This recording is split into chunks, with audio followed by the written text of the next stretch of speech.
Visakha steel plant ప్రైవేటీకరణ ఆగిందా ఆగలేదా? నిర్ణయాన్ని వెనుక తీసుకోలేదు. టెక్నికల్లీ ఆ నిర్ణయం ఇంకా ఉంది. రెడ్ బుక్ రాజ్యాంగం నడవట్లేదు సార్ ఏపీలో.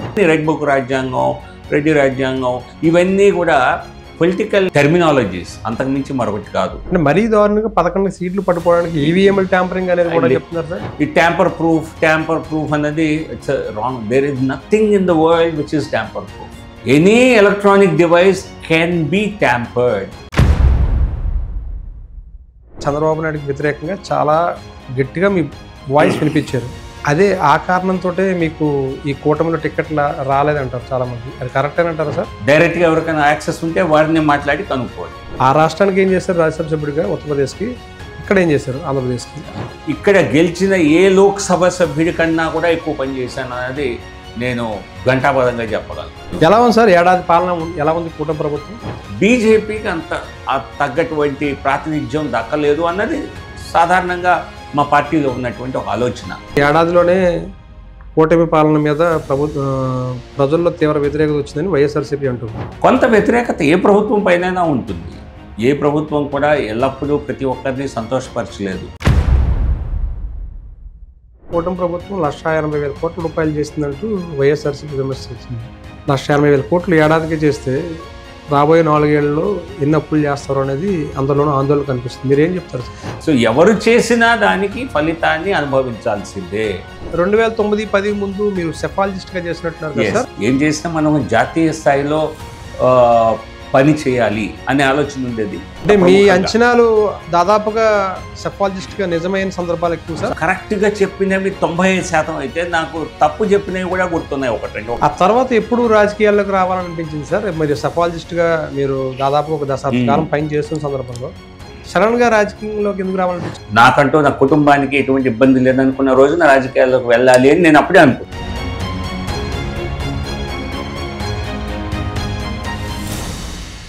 నమస్తే, పొలిటికల్ మీడియాకి స్వాగతం. నా పేరు వినాయక్. ఈరోజు మన అతిథి భారతీయ జనతా పార్టీ సీనియర్ నాయకుడు, గల్లీ స్థాయి నుంచి ఢిల్లీ స్థాయికి ఎదిగిన నేత, ఆయనే మాజీ రాజ్యసభ సభ్యులు జీవీఎల్ నరసింహారావు గారు. ఆయనతో మాట్లాడే ముందు 2019లో ఆయనకి ఎందుకు టికెట్ రాలేదు, అదేవిధంగా టికెట్ రాకపోవడం వెనుక ఏవైనా కుట్రలు జరిగాయా, దీంతోపాటు గడిచిన ఏడాది కాలంగా ఆయన ఎందుకు ఆంధ్రప్రదేశ్ రాజకీయాల్లో అంత యాక్టివ్గా లేరు, ఆయనతోనే మాట్లాడదాం. సార్ నమస్తే. సార్ నమస్కారం అండి. ఎలా ఉన్నారు సార్?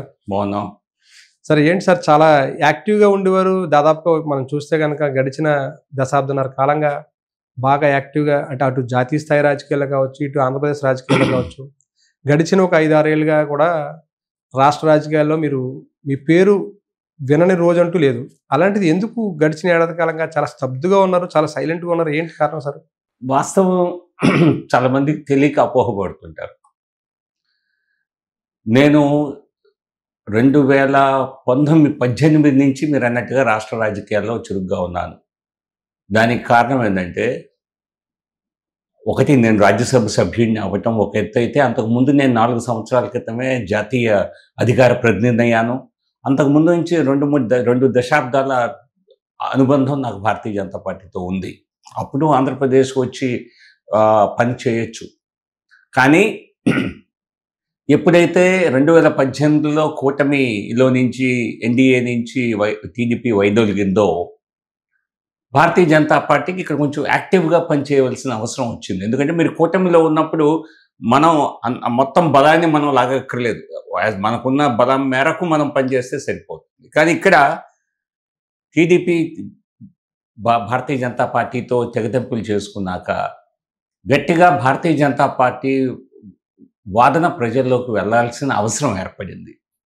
అప్పుడు జాతీయ నాయకత్వమే నాతో అనేక సందర్భాల్లో, మరి ఆంధ్రప్రదేశ్ వ్యక్తిగా ముందు నుంచి వారికి తెలుసు, నేను ఢిల్లీలో చాలా కాలం నుంచి ఢిల్లీలో నేను ఉన్నప్పటికీ కూడా నేను ఆంధ్రప్రదేశ్ నా సొంత ప్రదేశం అన్నది ప్రధాని గారికి, ఇతర నాయకులకి అందరికీ తెలిసిన విషయమే.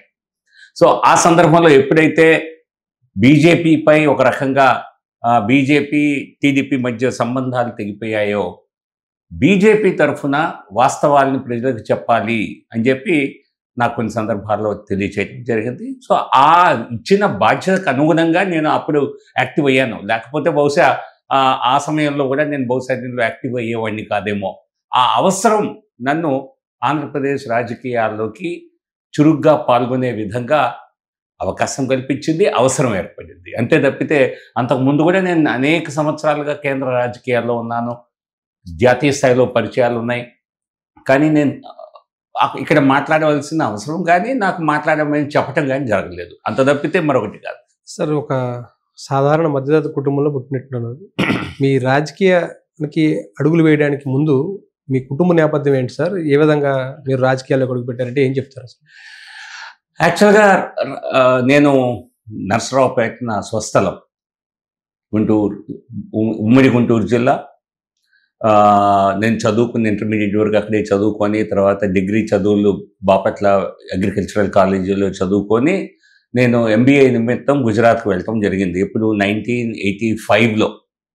సో అప్పుడు వెళ్ళింది నేను 1985 నుంచి 2018లో మళ్ళీ రాజకీయ పరిస్థితుల కారణంగా నేను రావటం జరిగిందని చెప్పా కదా. అంతవరకు వెనక్కి రాలేదు. ఆ 18 ప్లస్ ఆ 15 సంవత్సరాలు, 33 సంవత్సరాలు దూరంగానే ఉన్నాను. నేను రాష్ట్రానికి వచ్చేవాడిని కుటుంబం కలవటానికి లేదా ఇతర పార్టీలు, ఇతర కుటుంబ నేపథ్యంలో రావటం జరిగింది తప్పితే నేను ఎక్కువగా బయటే ఉన్నాను. పుట్టి పెరిగిందంతా కూడా నర్సరావుపేట సార్? లేకపోతే పుట్టి పెరిగింది నర్సరావుపేట, పుట్టింది తెనాలి. కానీ చదువు మా కుటుంబ నేపథ్యం, మా నాన్నగారి కాలేజీలో హెడ్ ఆఫ్ ది డిపార్ట్మెంట్గా పనిచేసేవాడు. తెలుగు లెక్చరర్గా హెడ్ ఆఫ్ ది డిపార్ట్మెంట్గా SSN కాలేజ్, మంచి ప్రసిద్ధిగాంచిన కాలేజ్, అక్కడ పనిచేసేవారు. అలాగే మా నాన్నగారు వారి సొంత గ్రామం బల్లికొరవలో 30 సంవత్సరాలకు పైగా నిర్విరామంగా సర్పంచ్గా పనిచేశారు. ఫాదర్ సార్ 30 సంవత్సరాలు. అంటే రాజకీయాల్లో అడుగు పెట్టడానికి కూడా అదొక స్ఫూర్తి అయి ఉండొచ్చా? బహుశా ఏమో, కానీ అలా అని చాలా మంది అంటారు. నాకైతే అది కారణం కాదు. ఎందుకంటే నేను వెంటనే రాజకీయాల్లో రావాలని కూడా అనుకోలేదు. అనుకోకపోయినా అది ఒక స్ఫూర్తి. ఒక స్ఫూర్తి ఖచ్చితంగా అది సబ్లిమల్ లెవెల్లో అది కూడా పనిచేసే ఉంటుంది. నాన్నగారు 30 సంవత్సరాల పైగా సర్పంచ్గా పనిచేశారు. 2 సంవత్సరాలు బహుశా సమితి ప్రెసిడెంట్గా కూడా చేశారు. సో కానీ ఓనమాలు అయితే మీ నాన్నగారు దగ్గర నుంచే నేర్చుకున్నట్టే కదా ఆ విధంగా రాజకీయాల్లో. ఇంట్లో రాజకీయ వాతావరణం, రాజకీయాల్లోకి వెళ్ళాలి అనే ఆలోచన అప్పుడు కాదు కదా. నాకు సుమారు 2010 వరకు నాకు రాజకీయాల్లోకి ప్రత్యక్షంగా వెళ్ళాలన్న ఆలోచన లేదు. నాకు జాతీయ నాయకత్వంతో, బీజేపీతో, అనేక మంది ఈవెన్ తెలుగు రాజకీయ నాయకులతో కూడా నాకు 94-96 నుంచి మంచి పరిచయాలు ఉండేవి. కానీ నేను నాకు రాజకీయంగా బీజేపీలోకి నేను ఎంటర్ అయింది 2009 సంవత్సరంలో. నిజం చెప్పాలంటే 2010. 2009-10 ముందు మీరు సెఫాలజిస్ట్ గా చేసినట్టున్నారు కదా సార్? ఎక్కడ సెఫాలజిస్ట్ గా చేశారు? ఏ విధంగా? నేను సుమారు చెప్పే కదా, చదువు నిమిత్తం నేను గుజరాత్ వెళ్ళి 85 to 87 MBA చదివాను. అందులోనే నాకు మార్కెట్ రీసెర్చ్, స్టాటిస్టికల్ అనాలిసిస్ వీటి మీద నాకు ఇంట్రెస్ట్ ఉండేది, అనుభవం కూడా ఉండేది. ఆ రంగంలో కొన్ని సంవత్సరాలు పనిచేశాను నేను.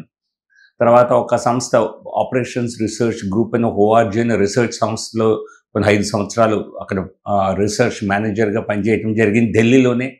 నేను గుజరాత్లో చదువుకున్నాక ఉద్యోగరీత్యా ఢిల్లీకి వెళ్ళటానికి ప్రిఫరెన్స్ చూపించా. అప్పటి నుంచి నాకు ఏం చేసినా మనం జాతీయ స్థాయిలో పని చేయాలి, రాజకీయాలనే ఆలోచన అస్సలు లేదు అప్పుడు అనే ఆలోచన ఉండేది. వెళ్ళటం జరిగింది. వీళ్ళక ఈ ORGలో నేనే ఈ సర్వే రీసెర్చ్ అన్నది, ఎలక్షన్ రీసెర్చ్ అన్నది నేనే నిజం చెప్పాలంటే స్టార్ట్ చేశాను. ఏ రాష్ట్రాల్లో ఎలక్షన్స్ పనిచేశారు సార్ అప్పట్లో? నేను నిజం చెప్పాలంటే 93 నుంచి ఈ ఎలక్షన్ అనాలిసిస్లో నేను చాలా ప్రామినెంట్గా ఉండేవాడిని.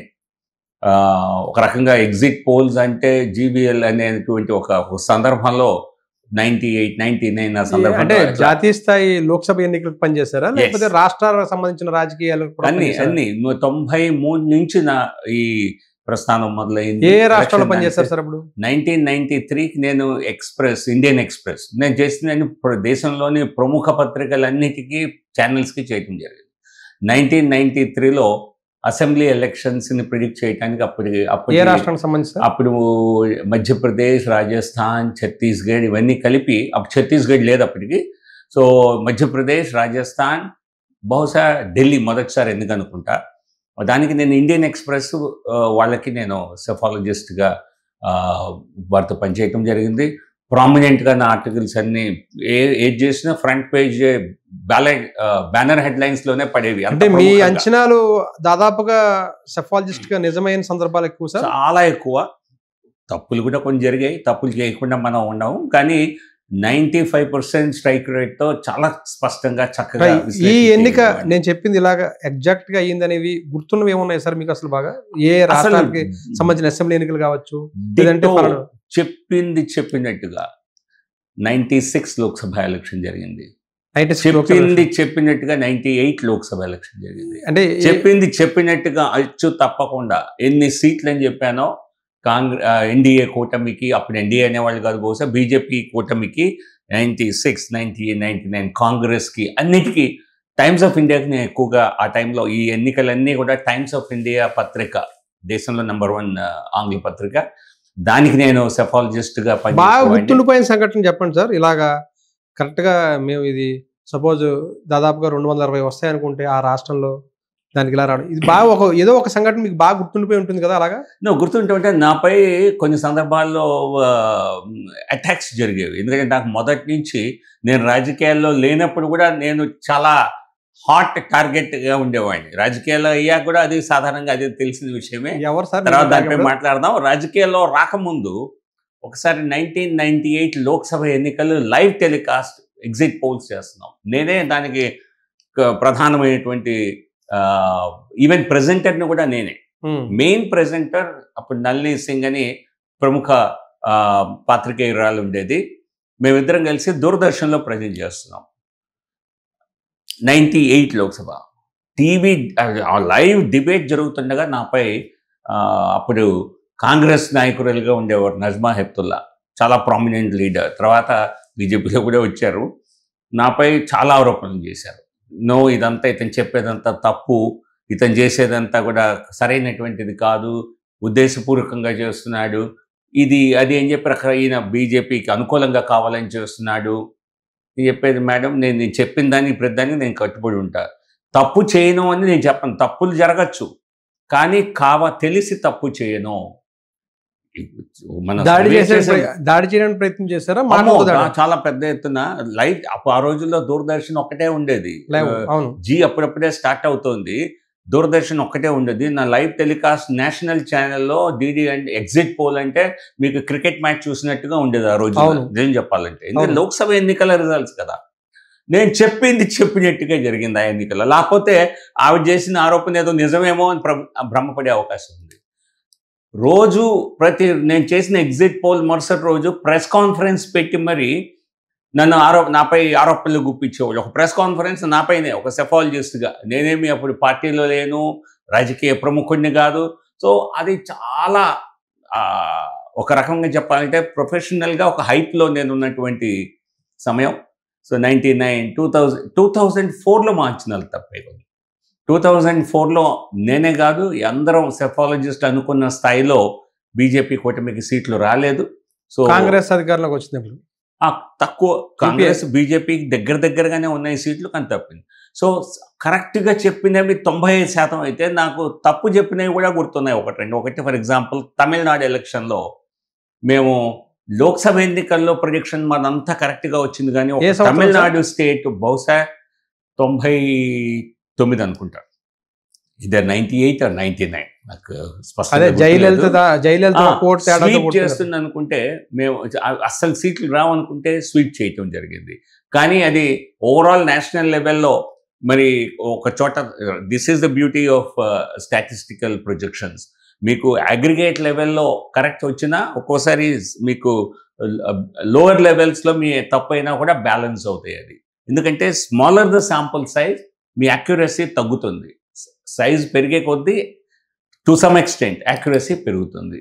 ఆ తర్వాత ఎప్పుడు రాజకీయాల్లోకి రావాలనిపించింది సార్? మీరు సెఫాలజిస్ట్గా మీరు దాదాపు ఒక దశాబ్ద కాలం పైన చేస్తున్న సందర్భంలో సడన్ గా రాజకీయంలోకి ఎందుకు రావాలనిపించింది? నేను చెప్పాలంటే 98, 99లో కూడా నాకున్న పరిచయాలకి నేను అప్పుడే రాజకీయాల్లో రాదలుచుకుంటే చాలా సులభంగా ఎంట్రీ ఉండేది.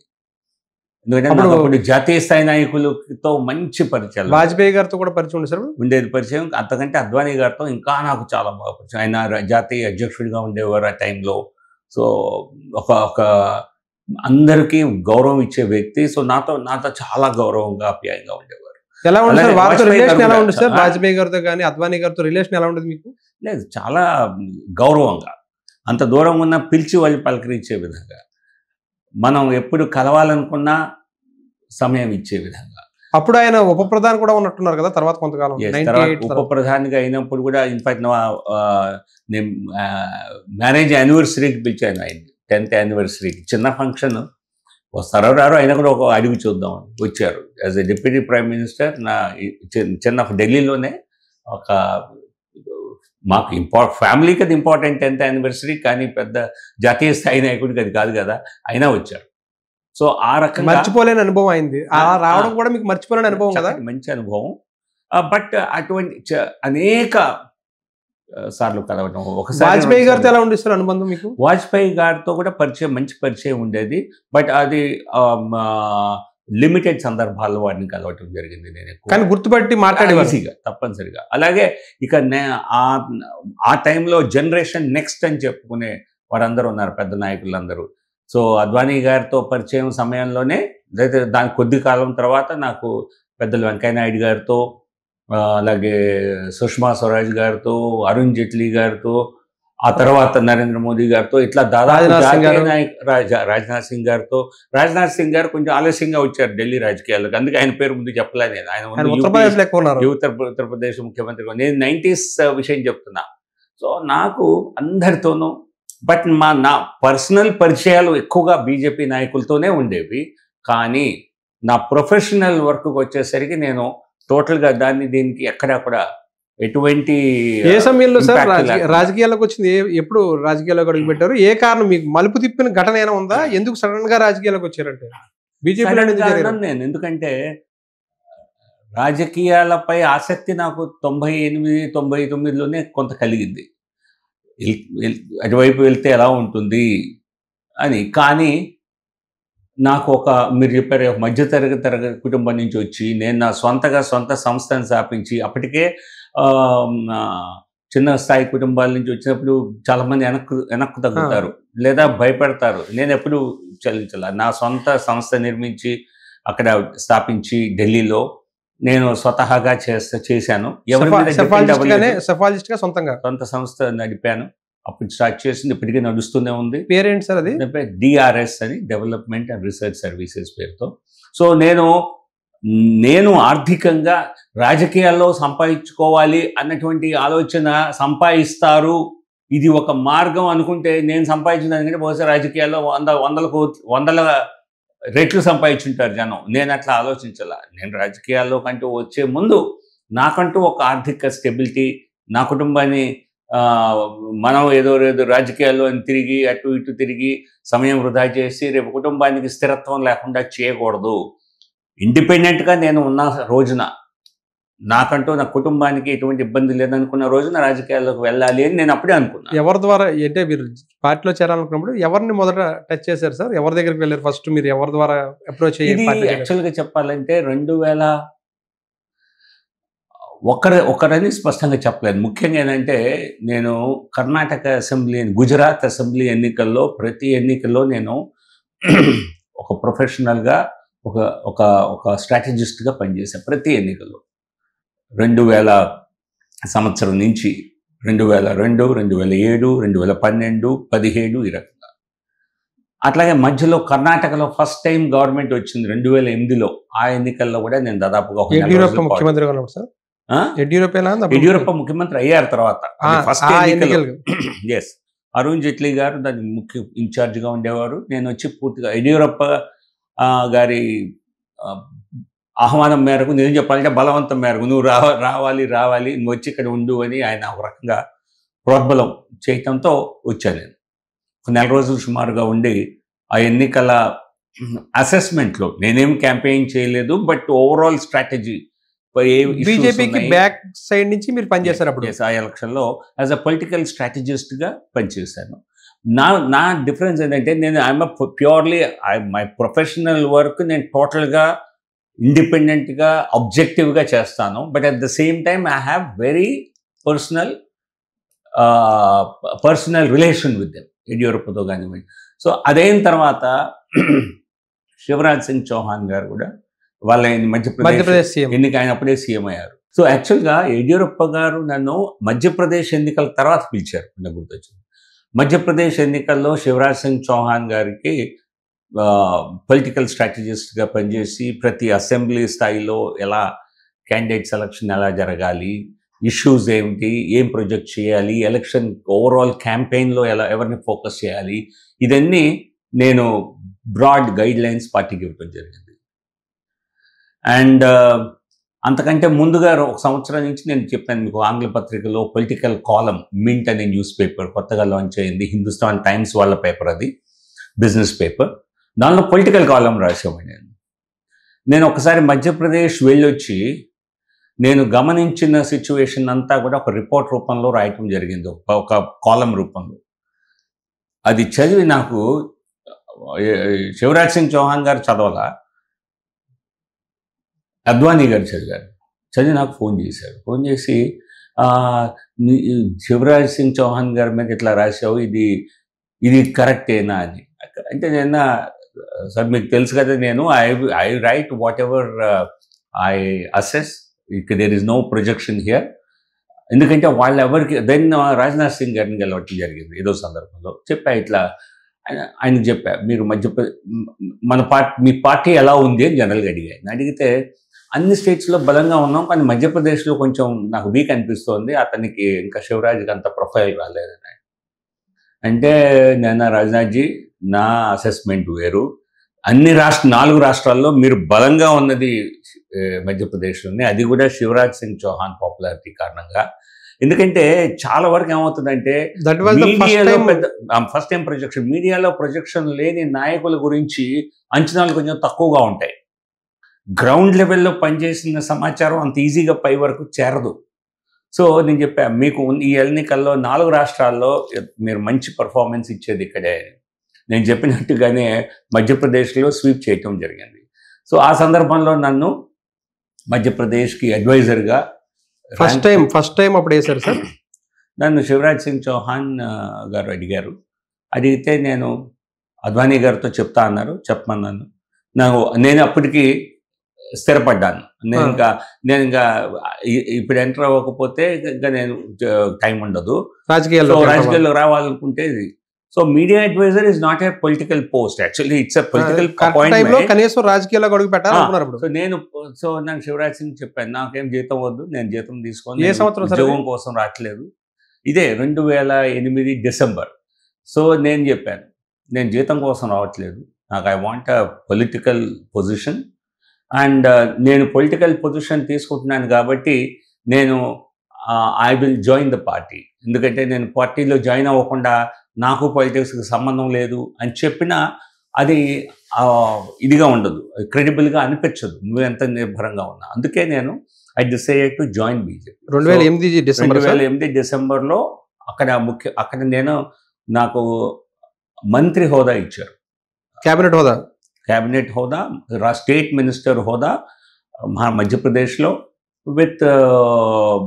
విత్ సపోర్ట్, అంటే ఒక వెహికల్, పిఏ, అటువంటి ఆఫీసు, బట్ నో శాలరీ. నేను చెప్పాను నాకు శాలరీ అవసరం లేదు. మీరు నమ్మరు, ఆ పదవిలో అంతకుముందు చేసిన వాళ్ళు ఎవరు 1 year మించి చేయాల.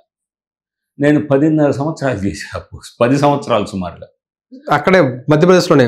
అదే ఆ మధ్యలో 2 సార్లు అయిన ఎలక్షన్. ప్రతిసారి ఎట్లా ఉంటుందంటే ఈ అపాయింట్మెంట్స్కి, ఒకసారి సీఎంగా మిమ్మల్ని అపాయింట్ చేస్తే ఆయన సీఎంగా దిగిపోయే టైంకి మీ పదవి ఆటోమేటిక్గా అది క్యాన్సిల్ అయిపోతుంది. ఆయన సీఎంగా మళ్ళీ కొత్తగా ప్రమాణ స్వీకారం చేస్తారు, కొత్తగా అపాయింట్మెంట్ చేసుకోవాలి. ఆయన అట్లా 2 సార్లు మళ్ళీ గెలిచారు, 2 సార్లు నన్ను మళ్ళీ అపాయింట్ చేశారు. నేను ఎప్పుడైతే రాజ్యసభకు నామినేషన్ వేసే ముందు కొద్ది రోజుల ముందు ఆ పదవి నుంచి రాజీనామా చేయడం జరిగింది. అది 2018లో. సో అదొక రికార్డు, 10 సంవత్సరాలు మీడియా అడ్వైజర్గా.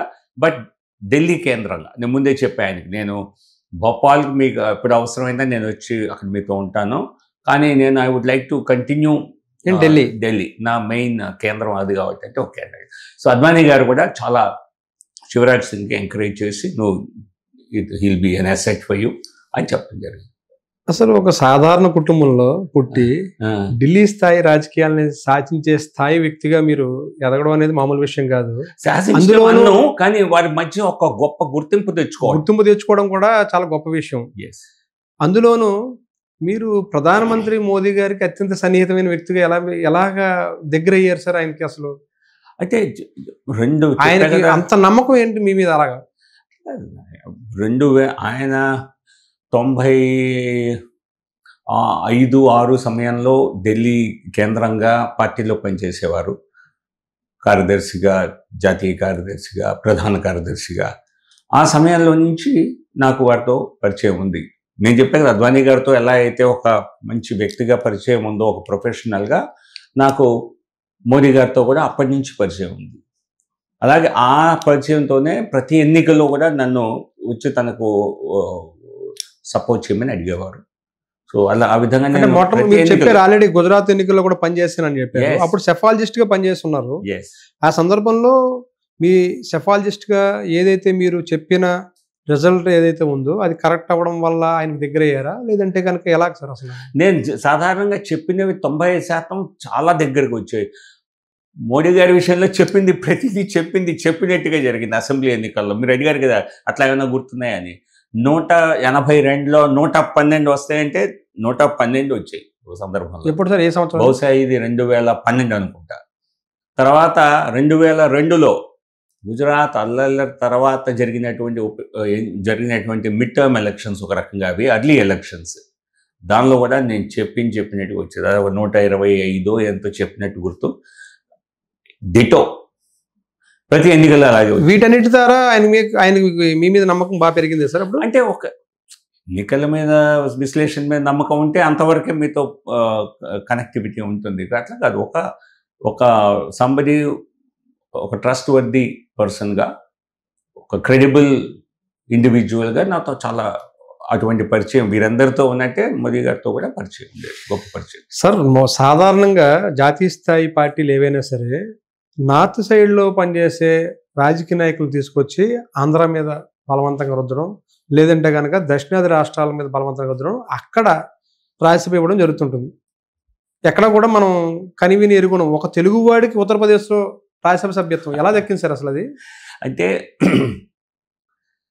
నేను ఒక పక్క విశ్లేషకుడుగా కాకుండానే ప్లస్ పార్టీలో నేను పబ్లిక్ వాయిస్గా, పొలిటికల్ అనలిస్ట్గా, రైటర్గా, ఇవన్నీ వీటితో పాటుగా ఎలక్షన్ స్ట్రాటజిస్ట్ ఇవన్నీ చేసిన సందర్భంలో ఒక స్పోక్స్ పర్సన్గా గట్టిగా పార్టీ వాయిస్ని, మోడీ గారి అచీవ్మెంట్స్ని నేను వినిపించిన తీరు నచ్చి వారు నాకు రాజ్యసభ ఇద్దామని యాక్చువల్గా చెప్పాలంటే 2016లోనే అనుకున్నారు. నాకు 2016లోనే రాజ్యసభ ఇచ్చేవారు. దాదాపు నిర్ణయం అయింది. కొంత కారణం వల్ల అప్పుడు పేరు మారిపోయింది సార్. ఏదో అయింది, నాకు తెలియదు, దాని మీద విశ్లేషణ అనవసరం. కానీ 2016లోనే ఇద్దామని అనుకున్నారు. కానీ అది ఒక సందర్భంలో 2018 నాటికి నిర్ణయించుకొని ఇక ఎక్కడి నుంచి ఇవ్వాలి, ఆంధ్రప్రదేశ్ నుంచి ఇచ్చే అవకాశం లేదు కదా, మనకి బీజేపీకి స్ట్రెంగ్త్ లేదు. 2018లో అప్పటికి కూటమిలో నుంచి టీడీపీ విడిగా పోయింది. అప్పుడప్పుడే ఆ సమయంలోనే నేను రాజ్యసభకు ఎన్నికైన టైంలోనే 2018 ఫిబ్రవరి నెలలో ఎన్నికయ్యాను. సో నాకు వేరే రాష్ట్రం నుంచి ఇవ్వాలి అంటే సాధారణంగా బయట రాష్ట్రాల నుంచి సీట్లు ఇచ్చి ఒక సీటు ఉన్న రాష్ట్రం నుంచి ఇవ్వలేరు. 2 ఉంటే స్థానికంగా చాలామంది వాళ్ళని అడ్జస్ట్ చేయాల్సి ఉంటుంది. చాలామంది సీనియర్ లీడర్స్ ఉంటారు. సో అంతకుముందే మేము పెద్ద మెజారిటీతో ఉత్తరప్రదేశ్లో 2017 ఎన్నికల్లో మరి విస్తృత మెజారిటీ గెలిచిన సందర్భంలో 10కి 10 సీట్లు బీజేపీకి వచ్చే అవకాశం ఉన్న సందర్భంలో ఉత్తరప్రదేశ్ నుంచి ఇవ్వాలని అనుకున్నారు. అంతేగాని దానికి ప్రత్యేకమైన కారణం లేదు. కానీ నాకు అది అత్యంత ఇష్టం కలిగింది. ఉత్తరప్రదేశ్ రాజకీయాలతో నాకు 1993 నుంచి నాకు మంచి అనుభవం. ప్రతి ఎన్నికలో అక్కడ నన్ను యాక్చువల్గా ఉత్తరప్రదేశ్ నేను స్ట్రాటజిస్ట్గా బీజేపీకి 96, 93 కాదు 96 2000 ఎన్నిక, ఈ రకంగా రకరకాల ఎన్నికల్లో యూపీ పాలిటిక్స్ నాకు చాలా బాగా తెలుసు. నిజం చెప్పాలంటే నాకు ఆంధ్ర రాజకీయాల గురించి 2018 వరకు చాలా తక్కువ అవగాహన. తక్కువ అంటే పార్టీలు తెలుసు, ప్రభుత్వాలు తెలుసు.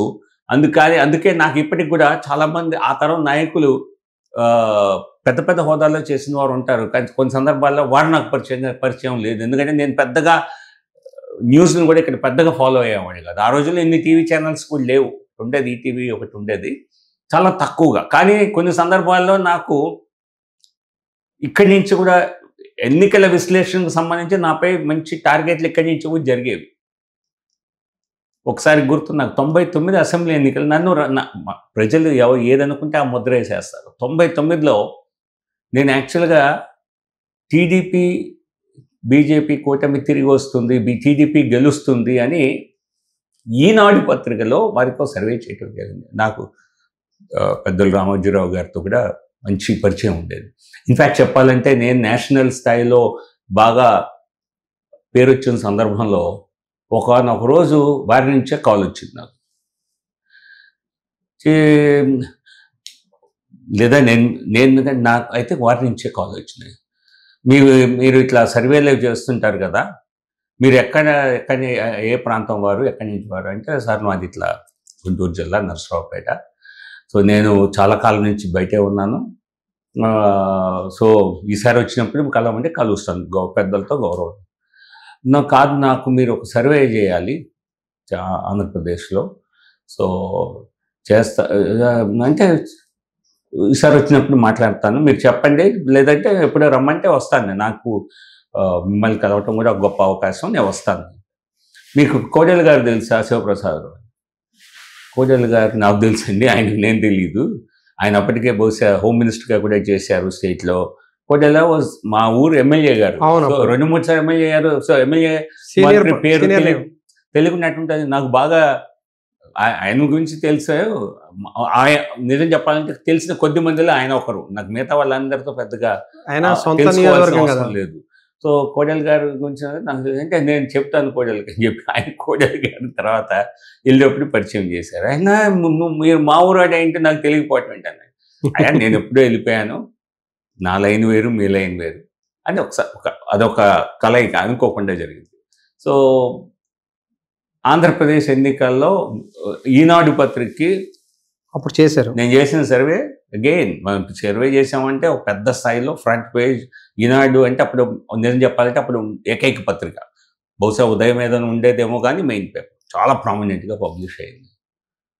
అది పబ్లిష్ అయినప్పుడు ఇది తప్పు అని చెప్పి ఇక్కడ కాంగ్రెస్ నాయకులు నాపై గట్టి ఆరోపణలు చేశారు. నాపై ఒక లేఖ కూడా రాయటం జరిగింది. అప్పుడు రామోజీరావు గారికి ఈయన చేసే తప్పు, ఈయన ఇక్కడ తప్పు చేశాడు, అక్కడ తప్పు చేశాడు, ఇది మీరు తప్పులనే పరిశీలించారు అన్న ఉద్దేశంతో ఆ లేఖ రాసిన వ్యక్తి అప్పటి ప్రతిపక్ష నాయకుడు రాజశేఖర రెడ్డి గారు. చూడండి. సో నాకు మరుసటి రోజు అప్పుడు ఈనాడు పత్రిక ఢిల్లీలో వచ్చేది కూడా కాదు, వచ్చినా ఎక్కడో సాయంత్రం పూట వచ్చే పత్రికలు. అప్పటి పరిస్థితులు వేరు. నేను చదవాలా, నాకు తెలియదు. నాకు మధ్యాహ్నం రామోజీరావు గారి నుంచి కాల్ వచ్చింది, ఇట్లా మనం చేసిన సర్వే నిన్న పబ్లిష్ చేశాను తెలుసు అంటే, అది తెలుసు సార్, నేను అది ఫాలో అయ్యాను అంటే, మరి మీరు చేసిన సర్వే అంతా తప్పు అని చెప్పి మీపై ఆరోపణ చేస్తూ నాకు ఒక లేఖ వచ్చింది. నేను ప్రతిపక్ష నాయకుడు రాసిన లేఖ కాబట్టి నేను దీన్ని ప్రచురించాలి, నేను రేపు పేపర్లో ప్రచురిస్తున్నాను దీన్ని. నీకు ఒక మాటగా దానిలో ఆయన మీ గురించి ప్రస్తావించాడు, ఇదంతా రాశారు కాబట్టి నాకు చెప్పాలి, మీకు చెప్తున్నాను కాపీ. మీరు if you want to react, మీరు దాన్ని కనుక రియాక్ట్ అవ్వదలుచుకుంటే మీరు కూడా రాయొచ్చు, దానికి నేను కూడా పబ్లిష్ చేస్తాను. నేను తప్పనిసరిగా రెస్పాండ్ అవుతాను సార్. వ్యక్తిగతంగా నాపై ఏదైనా ఆరోపణ జరిగినప్పుడు డిఫెండ్ చేసుకోవాల్సిన బాధ్యత నాది, చేసుకుంటాను. సో ఆ మరుసటి రోజు రాజశేఖర రెడ్డి గారి లేఖ, నా లేఖ మరి పక్కనే నేను రాసినటువంటి దానికి ఇచ్చినటువంటి జవాబు, కౌంటర్. గౌరవంగా నేను చెప్పా, మీరు చేసిన ఆరోపణలు సహేతుకం కాదు, మీరు ఇలా అన్నారు అది వాస్తవం కాదు, కావాలంటే ఇది అన్ని పత్రికల్లో ప్రచురించింది. సో కొన్ని ఫ్యాక్చువల్లీ దే వర్ రాంగ్. మరి ఆయన తప్పుడు ఆ సమాచారం తర్వాత మీరు ఇచ్చారేమో. అన్నట్టుగానే 99లో టోటల్గా వచ్చినట్టు టీడీపీ బీజేపీ కలిపి వచ్చింది. చెప్పినట్టుగా వచ్చింది. సో ఇట్లాంటివన్నీ. సో ఆంధ్రప్రదేశ్లో నేను ఫిజికల్గా లేను, కానీ 99 ఈనాడు వారు ఈటీవీ స్థాపించారు. ఈటీవీ నాకు యాక్చువల్గా TV9 నుంచి రవిప్రకాష్ గారి కాల్ వచ్చింది. 90 బహుశా ఎర్లీ 99 అనుకుంటా. మరి అది స్థాపించిన గుర్తులేదు నాకు, ఎగ్జాక్ట్ మంత్స్ నెలలు గుర్తులేవు, కానీ 99 ఎన్నికల ముందు అది మాత్రం ఖచ్చితంగా గుర్తు. రవిప్రకాష్ ఫోన్ చేసి మేము ఇట్లా TV9 పెట్టాము, దీనిలో మాకు సెఫాలజిస్ట్గా ఎవరైనా కావాలి, మీరు మా ఛానల్కి చేయగలరా అని నేను ఆయనతో ఏం చెప్పానంటే, నేను ఆల్రెడీ ఒకసారి నాకు రామోజీరావు గారితో కొన్ని సందర్భాల్లో కలిశాను ఈనాడు పత్రికకి. వారికి ఆల్రెడీ ఒక ఛానల్ కూడా ఉంది ఈటీవీ అనేది. సో అందువని నాకు ఎటువంటి ఆబ్లిగేషన్ లేదు, ఆయనకు చెప్పి నేను ఎక్కడేం చేయొచ్చు, కానీ ఆయనకు ఒక మాటగా చెప్పి తర్వాతే నేను మీకు కమిట్మెంట్ ఇవ్వగలను, నేను ఇండివిజువల్గా. ఎందుకంటే ఇట్లాంటి ఎవరితో వాళ్ళతో డీలింగ్స్ పెట్టుకోవటం అనేది సహేతుకం కాదు. ముందు నుంచి నాకు కన్సిస్టెన్సీ అలవాటు. చెప్తే సో ఓకే మీరు చూడండి అయితే అన్నాడు. సో తర్వాత రామోజీరావు గారికి చెప్తే నువ్వు ఇక్కడే చేయాలి, మీరు ఇక్కడ ఉన్నప్పుడు అక్కడే వెళ్ళాల్సిన అవసరం లేదు. నేను అవసరం కాదు, మీకు ఆయన చెప్పిన మాట చెప్తున్నానంటే, లేదు మీరు ఉండండి. సో 99 ఎలక్షన్స్ ఇప్పటికీ నాకు గుర్తు. ఎందుకంటే నేను ఒకడిని ఇట్లా ఉన్నాను, నేను స్కూల్ నుంచి వెళ్ళిపోయిన తర్వాత ఢిల్లీలో ఉంటున్నాను, నా వృత్తి ఇది అనేది నా ఫ్రెండ్స్ అందరికీ ఈటీవీలో కనిపించినప్పుడు తెలిసింది. నేను అంతకుముందు ఏ నేషనల్ ఛానల్లో కనిపించినా, టైమ్స్ ఆఫ్ ఇండియా కనిపించినా వాళ్ళకి ఇక్కడ సంబంధం లేదు. ఈనాడు పేపర్లో వచ్చింది, గుర్తుపెట్టారు. తర్వాత నిర్ణయం 99 కాదు, ఇది 98 ఎన్నిక, 98 ముందు. సో నిర్ణయం ఏంటి, దానికి జయప్రకాష్ నారాయణ గారు మెయిన్ యాంకర్, వాటితో పాటు నేను సహా యాంకర్గా చేసాం. అది దాదాపుగా అప్పుడు ఏంటంటే బ్యాలెట్ పేపర్లతో counting. So Lok Sabha election results, నిర్ణయం 98 అనేది ఒక ఎలక్షన్ రిజల్ట్స్ పైన చేసినటువంటి డిస్కషన్, విశ్లేషణ, ప్రెజెంటేషన్ ఆఫ్ ఎలక్షన్ రిజల్ట్స్. 30 గంటలు నాన్ స్టాప్కి వెళ్ళింది. దానిలో వీలంటే మధ్యలో 4 గంటలు పండుకొని మేము మళ్ళీ దాదాపుగా అట్లా నాన్ స్టాప్ చేసాం. ఉత్తరప్రదేశ్ నుంచి మీరు మొదటిసారి 2018లో రాజ్యసభ సభ్యుడిగా ఎన్నికయ్యారు. అటు ఉత్తరప్రదేశ్ రాష్ట్రానికి, ఇటు ఏపీ రాష్ట్రానికి. అంటే ఇక్కడ చూస్తే పుట్టి పెరిగిన రాష్ట్రం, ఇక్కడ బాధ్యతలేమో మీకు అప్పచెప్పారు ఇక్కడ చూడమని. ఆ రాష్ట్రానికి ఏం చేశారు రాజ్యసభ సభ్యుడిగా ఉత్తరప్రదేశ్కి, ఇక్కడ ఏం చేశారు ఆంధ్రప్రదేశ్కి? ఇక్కడ నాకు పూర్తి బాధ్యతలు అప్పచెప్పాలా? నేను చెప్పే కదా, 2018లో విడిపోయినప్పుడు భారతీయ జనతా పార్టీ వాయిస్ని వినిపించాలని నన్ను ఇక్కడ పురమాయించడం జరిగింది. తర్వాత పార్టీలో యాక్టివ్గా ఇన్వాల్వ్ చేయడం జరిగింది. అంతేగాని బాధ్యతలన్నీ నాకు ఇచ్చారంటాం వాస్తవం కాదు. ఉత్తరప్రదేశ్లో రాజ్యసభ సభ్యుడిగా నేను ఆలోచించా, నేను ఇక్కడ ప్రజల్లోకి వెళ్ళి బీజేపీ తరఫున ఒక వాయిస్గా అవ్వటానికి అవకాశం ఉంది పార్లమెంట్ సభ్యుడిగా. అది చేయటం అవసరమా? వాయిస్ లేని బీజేపీకి పెద్దగా ఇక్కడ ప్రాతినిధ్యం లేదు, అప్పటికీ లేదు, ఇప్పటికీ లేదు. ఇప్పుడు ఈ ఎన్నికల్లో కొంతవరకు మేము సాధించుకున్నాం, అప్పుడు లేదు. సో కాబట్టి బీజేపీ వాయిస్ వినిపించడానికి ఇక్కడే ఎక్కువ సమయం కేటాయించాలా అంటే పార్టీ నాయకత్వం ఇక్కడే చేయమని చెప్పారు ఆంధ్రప్రదేశ్లో. ఎస్. సో అప్పుడు ఉత్తరప్రదేశ్లో నేను ఒక పార్లమెంట్ సభ్యుడిగా నాకు మెయిన్లీ ఎంపీ ల్యాడ్స్ నిధులు ఉంటాయి, డెవలప్మెంటల్ వర్క్స్ టేకప్ చేయాలి. సో నేను ఎక్కడ చేస్తే బాగుంటుంది, యాజ్ అన్ ఎంపీ నేను ఏ జిల్లా అయినా ఎంచుకోవచ్చు. అందులో నేను వారణాసిని ఎంచుకున్నాను. ఎందుకంటే వారణాసిలో అయితే చాలామంది మోడీ గారు అక్కడ ఎంపీ ఉన్నారు కాబట్టి అది కాదు కారణం. వారణాసి అనే దానికి ఆంధ్రప్రదేశ్తో తెలుగు రాష్ట్రాలతో బాగా అనుబంధం, పూరా దేశానికి అనుబంధం ఉంది, అందులో ఈ తెలుగు రాష్ట్రాలకి. సో అందుకని తెలుగు ప్రజలు ఎక్కువ వస్తుంటారు, అక్కడ బాగా వస్తుంటారు. సో వారణాసి నేను నా నోడల్ డిస్ట్రిక్ట్గా ఎంచుకొని దాదాపు నా ఎంపీ ల్యాడ్ నిధులన్నీ కూడా వారణాసిలోనే ఖర్చు పెట్టడం జరిగింది. అందులో కొంత తెలుగు యాత్రికులు వెళ్ళేటువంటి ప్రాంతాల్లో అక్కడ ఘాట్స్ డెవలప్మెంట్ కానివ్వండి.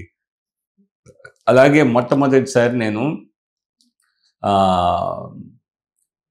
గంగా పుష్కరాలు వచ్చాయి ఒక 2 సంవత్సరాల క్రితం. గంగా పుష్కరాలకి ఒక పెద్ద కార్యక్రమాన్ని తెలుగు వాళ్ళందరూ, బికాజ్ అక్కడ పుష్కరాలు అంటే ఎవరికి తెలియదు. గంగా పుష్కరాలు అంటే ఓన్లీ తెలుగు వాళ్ళే జరుపుకుంటారు గంగకి అక్కడ వారణాసిలో.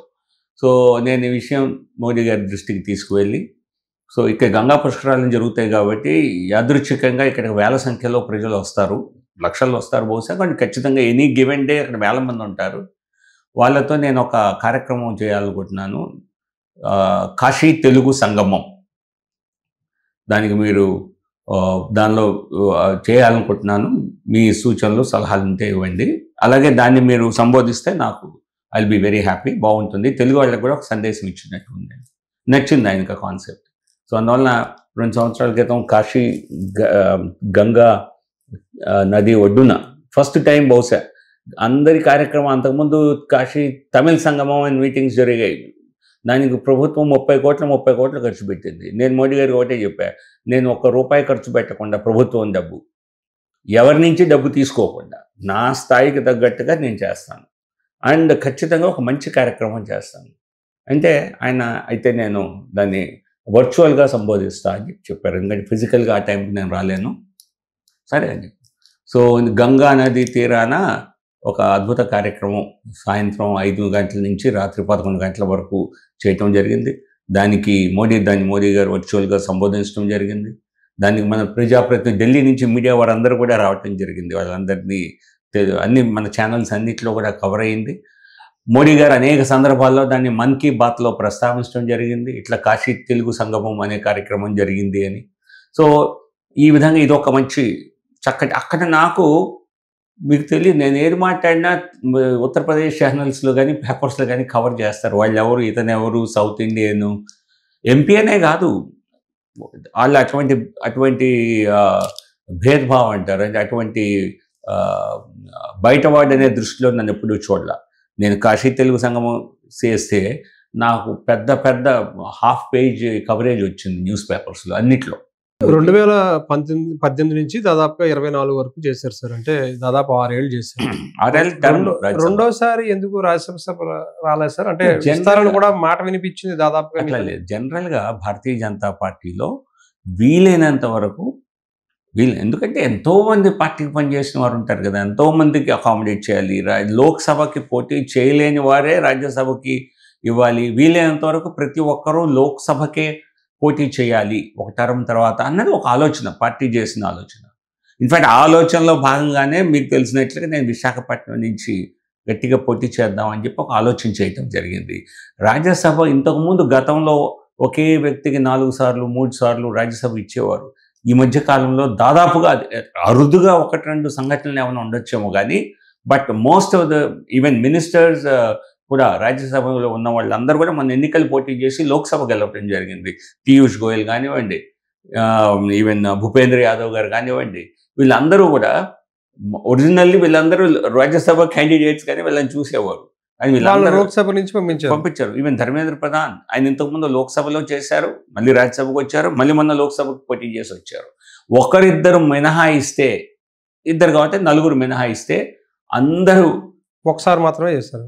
ఒకసారి మాత్రమే. 2019 అంటే దాదాపు 2018 నుంచి మీరు రాజ్యసభ సభ్యుడిగా ఉన్నప్పుడు విశాఖపట్నం కేంద్రంగా ఇక్కడే ఇల్లు కొనుక్కుని మీరు ఇక్కడ స్థానిక నాయకుడిగా అయ్యే ప్రయత్నంలో భాగంగా ఇక్కడ స్థానికంగా ఉంటూ స్థానిక కార్యక్రమాల్లో పాల్గొంటూ విశాఖపట్నం మీద మీరు గురి పెట్టారు. 2024లో ఇక్కడ ఎంపీగా పోటీ చేయాలని. ఎందుకు సార్? దీని వెనకాల మీకు టికెట్ రాకపోవడానికి జరిగిన కుట్రలు ఏంటి సార్? కుట్రలని గానం కానీ నేను చెప్పాక నేను చేసిన ప్రయత్నం వెనుక పార్టీ ఆలోచన ఏంటంటే రాజ్యసభలో ఉన్నాం. నేను ఆబ్వియస్లీ నేను వెళ్ళి ఉత్తరప్రదేశ్లో లోక్సభ ఎన్నికలు పోటీ చేయలేను కదా. నిజంగా ఏం చెప్పాలంటే చేస్తే గెలుస్తాము అక్కడి నుంచి, కానీ అట్లా కుదరదు కదా. బయట రాష్ట్రం నుంచి వచ్చి మీరు లోక్సభ టికెట్ ఇచ్చేటువంటి ఆనవాయితీ లోక్సభలో ఉండదు ఖచ్చితంగా. అటువంటిప్పుడు సొంత రాష్ట్రం నుంచే పోటీ చేయాలి. సో ఇక్కడ ఉన్న వాటిలో ఈ లోక్సభ నుంచి గతంలో బీజేపీ గెలిచినటువంటి పార్లమెంట్ ఇది. కొంత అర్బన్ కాన్సన్ట్రేషన్, అలాగే కొంత నార్త్ ఇండియన్ ఓట్ ఉన్నటువంటి కాన్స్టిట్యున్సీ. దీని వెనకాల ఒక ఆలోచన ఉంది. బీజేపీ యాక్చువల్గా 2020లోనే ఒక లిస్ట్ తయారు చేసింది. మనం ఇంకా టార్గెట్ చేయవలసిన కాన్స్టిట్యున్సీస్ ఏంటి, గెలిచే అవకాశం ఉన్నటువంటి ఏంటి, దాని కింద ఒక ప్రవాస యోజన అనే ఒక కార్యక్రమాన్ని కూడా ఆలోచించడం జరిగింది. ఆ ప్రవాస్ యోజన అనేటువంటి కార్యక్రమం ఏదైతే ఉందో దానిలో విశాఖపట్నాన్ని కూడా దానిగా ఎంచుకోవడం జరిగింది. సో ఇక్కడ ఉన్న పార్లమెంట్లలో కొన్నిట్లో వీటిలో నుంచి ఏదో ఒక దానిలో వెళ్ళి మీరు పనిచేయాలి అని సూచిస్తూ జరిగింది. అండ్ విశాఖపట్నం నుంచి చేయమని నాకు చేస్తానని చెప్పినప్పుడు చేయమని ఎంకరేజ్ చేయడం కూడా జరిగింది. సో కాబట్టి మీరు కూడా విశాఖపట్నం నుంచి లోక్సభకి పోటీ చేయబోతాను, అధిష్టానం అవకాశం ఇస్తే కనుక నేను ఇక్కడ నుంచి పోటీ చేస్తానని కూడా మీరు పలుసార్లు ఇక్కడ చెప్పడం జరిగింది. చాలా కార్యక్రమాలు లేదు, మీరు ఆశపడ్డారు, కానీ ఎందుకు ఆశ నిరాశగా మారింది? అట్లా కాదు, ఆలోచన వేరు, అక్కడికి వచ్చే పరిస్థితులు వేరు ఉంటాయి కదా. సో 24 ఎన్నికల్లో బీజేపీ ఒంటరిగా పోటీ చేస్తుంటే నేనే పోటీ చేస్తుండేవాడిని ఖచ్చితంగా. ఎందుకంటే నేను చేసిన పని కారణంగా ఖచ్చితంగా ఇక్కడి నుంచి పోటీ చేసే అవకాశం నాకే ఇచ్చేవారు. కానీ కూటమి ఆఖరి నిమిషంలో కూటమిగా ఏర్పడిన సందర్భంలో ఏ సీట్లు ఎవరికి ఇవ్వాలి అన్నది మాకు ఎక్కువ సీట్లు వచ్చే అవకాశం కనిపించాలి. సో దానిలో భాగంగా బీజేపీకి మీరు దాదాపుగా చూస్తే కనుక విశాఖపట్నం కేంద్రంగా చాలా మీ వాయిస్ అంతా కూడా బీజేపీ తరఫున చాలా బలంగా వినిపించారు. టికెట్ రాకపోయినందుకు బాధ అనిపించలేదు సార్ ఇక్కడ? చాలా ఆబ్వియస్ క్వశ్చన్ ఇది. నేను లేదు, నాకేం మారలేదు, నేను అసలు పట్టించుకోలేదు అని చెప్తే అది వాస్తవం కాదు. మనం చేసిన, కానీ నేను ఎప్పుడు కూడా చాలామంది ఇట్లా ఫీల్ అవుతారు, అన్నారు కూడా, నువ్వు అంత కృషి చేసి కూడా ఉపయోగం లేకుండా పోయిందే, వేస్ట్ అయ్యిందే, అనవసరంగా. ఏది అనవసరం కాదు. చేసిన ప్రతి పనికి మనం చేసిన దానికి ప్రజల్లో గుర్తింపు వచ్చింది, అనేక వర్గాల్లో ఒక మంచి పేరు వచ్చింది. దానివల్ల అంతేగాని కేవలం ఎన్నికల్లో సీటు రాలేదు, పోటీ చేయలేదు, ఎంపీ కాలేదు మాత్రం అదంతా మనం చేసిందంతా అనవసరం, వృధా అని అది తప్పుడు ఆలోచన. నేను ఒక రాజ్యసభ సభ్యుడిగా ఉంటూ, అది వేరే రాష్ట్రం నుంచి ఎన్నుకోబడి ఇక్కడ గెలిచిన ఏ లోక్సభ సభ్యుడి కన్నా కూడా ఎక్కువ పనిచేశాను అనేది నేను ఘంటాపథంగా చెప్పగలను. ఇక్కడ గెలిచిన లోక్సభ సభ్యుల అందరికంటే కూడా నేను వేరే రాష్ట్రం నుంచి వచ్చిన ఒక రాజ్యసభ సభ్యుడిగా ఇక్కడికి వచ్చి ఇక్కడ ప్రజల్లో గుర్తింపు తెచ్చుకొని అక్కడే పోటీ చేయాలన్న సంకల్పంతో వచ్చి అంతకంటే ఎక్కువ పని చేయటం జరిగింది. సో కాబట్టి ఇది రిగ్రెట్ లేదు. నేను చేసిన పనికి ప్రజల నుంచి ఒక గౌరవం, గుర్తింపు నాకు దక్కే. అది నేను ఖచ్చితంగా చాలా పాజిటివ్గా తీసుకున్నాను. అంటే మధ్యలో వేరే పార్టీ నుంచి వచ్చి మీ పార్టీలో చేరిన సీఎం రమేష్ గారికి అనకాపల్లి టికెట్ లభించింది.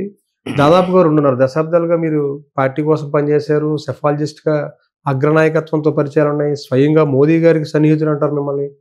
మీకు అవకాశం ఎందుకు రాలేదు సార్ అసలు? చూడండి, ఇది ఒకసారి పార్టీలోకి వచ్చాక ఏ పార్టీ నుంచి వచ్చారు, ఎన్ని రోజుల కింద వచ్చారు అన్నది ఇక్కడ మీరు ఎలక్టోరల్ పాలిటిక్స్లోకి వచ్చేసరికి గెలుపు అన్నది ఒక ప్రధాన అంశం అవుతుంది. గెలుపు అన్నది ప్రధానమైనప్పుడు గెలిచిన వాళ్ళని, ఇప్పుడు మీరు చెప్పిన ఎవరైనా సరే ఆయన ఎన్నుకుంటే ఆయన బీజేపీ సభ్యుడు అవుతాడు, కానీ వేరే పార్టీకి చెందరు కదా. సో కాబట్టి గెలుపే ఆధారంగా కొన్ని ఎలక్టోరల్ పాలిటిక్స్లో కొన్ని నిర్ణయాలు చేయడం జరుగుతుంది. గెలుపే ఆధారంగా అనుకుంటే విశాఖపట్నం నుంచి బీజేపీ పోటీ చేయాల్సిన అవసరం ఉంటుంది. దాంట్లో భాగంగా మీకే అవకాశం దక్కుతుంది. కానీ ఆ కారణం కాదు, ఏ కారణం మిమ్మల్ని అడ్డేసింది? అదృష్ట శక్తి ఏంటి? వెనకాల ఆపేసిన అదృష్ట శక్తి ఏంటంటే ఏం చెప్తారు సార్? అదృష్ట శక్తులు లేవు, ఏం లేవు. వైజాగ్ నుంచి కనుక బీజేపీ పోటీ చేస్తుందని ఆశించాం. ఎందుకంటే గతంలో బీజేపీ కూటమిలో ఉన్నప్పుడు కూడా బీజేపీ విశాఖపట్నం సీట్ని దక్కించుకోవటం జరిగింది. సో కాబట్టి ఈ సీట్ బీజేపీకి ఇస్తారని, బీజేపీ కంటెస్ట్ చేస్తే దానిలో నాకు ఖచ్చితంగా అవకాశం వస్తుంది అనేటువంటి ఒక నమ్మకం ఉండేది. ఏదైనా నమ్మకమే, ఇక్కడేమి బాండ్ పేపర్ల మీద ఎవరికి రాసిచ్చేది ఏమి ఉండదు. సో కాబట్టి నాకు అసలు మీరు అన్నట్టుగా ఉత్తరప్రదేశ్లో నాకు రాజ్యసభ సీట్ని ఎటువంటి ఆశించకుండా నాకు ఇచ్చారంటే పార్టీ నా తరఫున అక్కడ మంచి ఒక చూపించినట్టే కదా, నా పట్ల ఒక ఆధారం చూపించినట్టే కదా. సో ఇప్పుడు రాలేదంటే దానికి పరిస్థితులు కారణం అనుకుంటాను తప్పితే వీళ్ళు కారణం, వాళ్ళు కారణం, వీళ్ళు ఈ కుట్రలు జరిగాయి, ఆ కుట్రలు జరిగాయి, దీంతో బుర్రపాటు చేసుకోవడం తప్పితే ఉపయోగం ఉండదు. అంటే గత 5 ఏళ్ళు మీరు తెలుగుదేశం పార్టీకి, అదేవిధంగా చంద్రబాబు నాయుడుకి వ్యతిరేకంగా చాలా గట్టిగా మీ వాయిస్ వినిపించారు. అదే ఆ కారణంతో మీకు ఈ కూటమిలో టికెట్లు రాలేదంటారు చాలా మంది. అది కరెక్టేనంటారా సార్? ఈ చెప్పే కదా ఎవరి చంద్రబాబు నాయుడు ఎగెనిస్ట్ గా మాట్లాడడం వల్లే మీకు టికెట్ రాలేదంటారు. నేను ఎప్పుడైనా పార్టీ తరఫున మాట్లాడేవాడిని తప్పితే నాకెవరితోనూ చాలా మందికి నాకేదో వైరం ఉంది, శత్రుత్వం ఉంది అనుకుంటారు. మీకు చెప్తే ఆశ్చర్యపోతారు. చంద్రబాబు నాయుడు గారితో నేను ఒక ప్రొఫెషనల్గా ఉన్నప్పుడే ఆయనకు నేను చాలా సన్నిహితంగా ఉండేవాడిని. నమ్ముతారా? కొన్ని సార్ 99లోనా లేకపోతే కొన్ని డజన్ల సార్లు నేను 1-to-1 వారితో కలిశాను. అనేక సందర్భాల్లో రాజకీయాలు ప్రస్తావించాను, మాట్లాడాను, రాజకీయ విశ్లేషణలు చెప్పాను. ఎవరో బచ్చగాళ్ళు తెలియక ఇవే మాట్లాడుకుంటుంటారు తప్పితే నాకు ఆయనతో ఎప్పుడు వ్యక్తిగత ఆరోపణ నేను ఎవరిని అన్నది ఆయనకు 97, 98 నుంచి తెలుసు.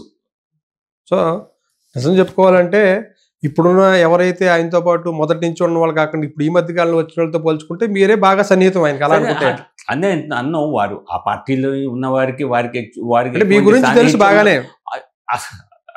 తెలియటం ఏంటి అంటే ఇప్పుడు మీరు చెప్తున్నట్టుగా సెఫాలజిస్ట్ గా కావచ్చు, లేదంటే కనుక మీ నేచర్ కావచ్చు, మీ స్టైల్ కావచ్చు, స్టైల్ ఆఫ్ వర్కింగ్ కావచ్చు. బీజేపీ జాతీయ నాయకత్వానికి ఒక సన్నిహితంగా ఉండే వ్యక్తిగా కూడా నేను తెలుసు ఆయనకి బాగా ఆ టైంలోనే. ఎందుకు సార్ ఆయనే అడ్డేస్తారు మీకు రాకుండా అంటే?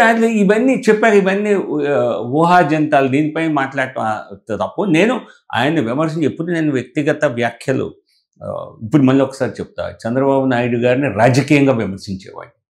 నేను ఎవరిని విమర్శించినా నేను హుందాగా విమర్శించాను తప్పితే ఎవరిపైన నేను ఇంతవరకు ఆయనని కాదు ఎవరిపైన నేను ఇంతవరకు చౌకబారు. 2018 తర్వాత కూటమి నుంచి తెలుగుదేశం పార్టీ విడిపోయిన తర్వాత తిరుపతిలో అమిత్ షా మీద దాడి జరిగిన వ్యవహారం తర్వాత చంద్రబాబు నాయుడు మీద చాలా ఘాటైన వ్యాఖ్యలు మీ బీజేపీ తరఫు నుంచి వినిపించారు. అందులో మీరు కూడా దాన్ని ఖండించారు ఆ విషయాన్ని. సో ఇటువంటి సంఘటనలన్నిటికీ వల్ల ఆ తర్వాత కూటమికి దగ్గరగా మళ్ళీ అందరూ ఏర్పడిన తర్వాత మీరు దూరం అయ్యారా ఆ సంఘటనలన్నిటి వల్ల, లేకపోతే ఏ కారణం? మేము మా జాతీయ నాయకుల్ని వాళ్ళ తరఫున మాట్లాడాను తప్పితే, పార్టీ తరఫున మాట్లాడాను తప్పితే, నేను చెప్పే ఇక్కడ వ్యక్తిగతంగా ఎవరిపైన వ్యతిరేకత లేదు. నిజం చెప్పాలంటే నాకు చాలా సాన్నిహిత్యం ఉండేది గతంలో. నేను పార్టీ కోసం మాట్లాడాను ఆయనతో. ఏ ఒక్క సందర్భంలోనూ ఆయనతో నాకు ఎటువంటి విభేదం అన్నది లేదు గతంలో. అంత చక్కటి రిలేషన్. సందర్భంలో ఆయన ఆ టైంలో ఆయన రాష్ట్ర ముఖ్యమంత్రి 99 తర్వాత మళ్ళీ ఎన్నికల్లో గెలిచి ఉమ్మడి ఆంధ్రప్రదేశ్లో ముఖ్యమంత్రిగా అయ్యాడు, సొంతగా గెలిచి. మరి అటువంటి వ్యక్తికి కూడా నేను చాలా పరిచయం ఉండేది. కొన్ని సందర్భాల్లో నేను ఫోన్ చేసేవాడిని, కొన్ని సందర్భాల్లో ఆయన ఫోన్ చేసేవారు. అప్పుడు ముఖ్యమంత్రి ఆయన ఎప్పుడు మిమ్మల్ని మా పార్టీ తరఫున మీరు పనిచేయండి, మా పార్టీలో రండి అని అడగలేదా సార్ ఎప్పుడైనా? ఆయన నన్ను ఒక ప్రొఫెషనల్గానే చూసేవారు. నాతో కూడా ఆయనతో నాకు అనుబంధం కూడా ఆ విధంగానే ఉండేది, professional. But at the same నేను చెప్పా కదా నా రిలేషన్ ఎట్లా ఉండేదంటే objective professional analysis but a personal relationship. This is how I will differentiate. అంటే మీతో దగ్గరగా ఉన్నాను కాబట్టి నేను అంతా నా ఒపీనియన్ అంతా మార్చేసుకొని ఇక ఈయన్నే ఇంద్రుడు చంద్రుడు అని బీజేపీ నాయకుల్ని టీడీపీ నాయకుల్ని పొగిడే ఉద్దేశం నాకు ఎప్పుడూ లేదు. వాస్తవాలను మాత్రం చెప్పేవాడిని. చాలా గౌరవంగా ఒక పర్సనల్ రిలేషన్ ఉండేది. ఇవి నేను మీ ఇంటర్వ్యూలో చెప్పిన చాలా మందికి ఇవి నమ్మబుద్ధి కాదు. డైరెక్ట్గా ఎవరికైనా యాక్సెస్ ఉంటే వారిని మాట్లాడి కనుక్కోండి. అది అంతే.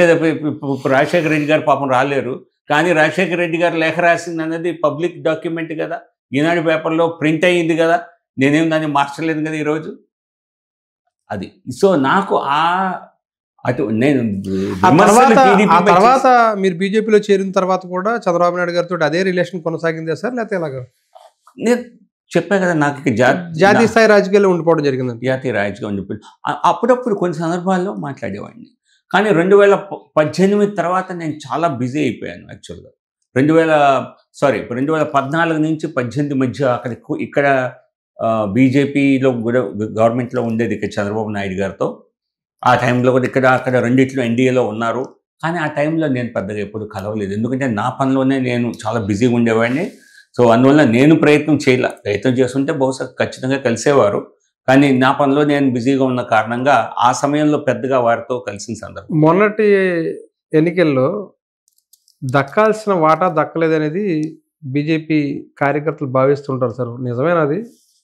మీ ఇప్పుడు ప్రతి అంటే పార్టీ కూటమిలో ఏదైతే మొన్న ఎన్నికల్లో మీరు పోటీ చేశారో ఆ స్థానాలు ఇంకా ఎక్కువ రావాల్సి ఉంటుందనేది అందరి భావన.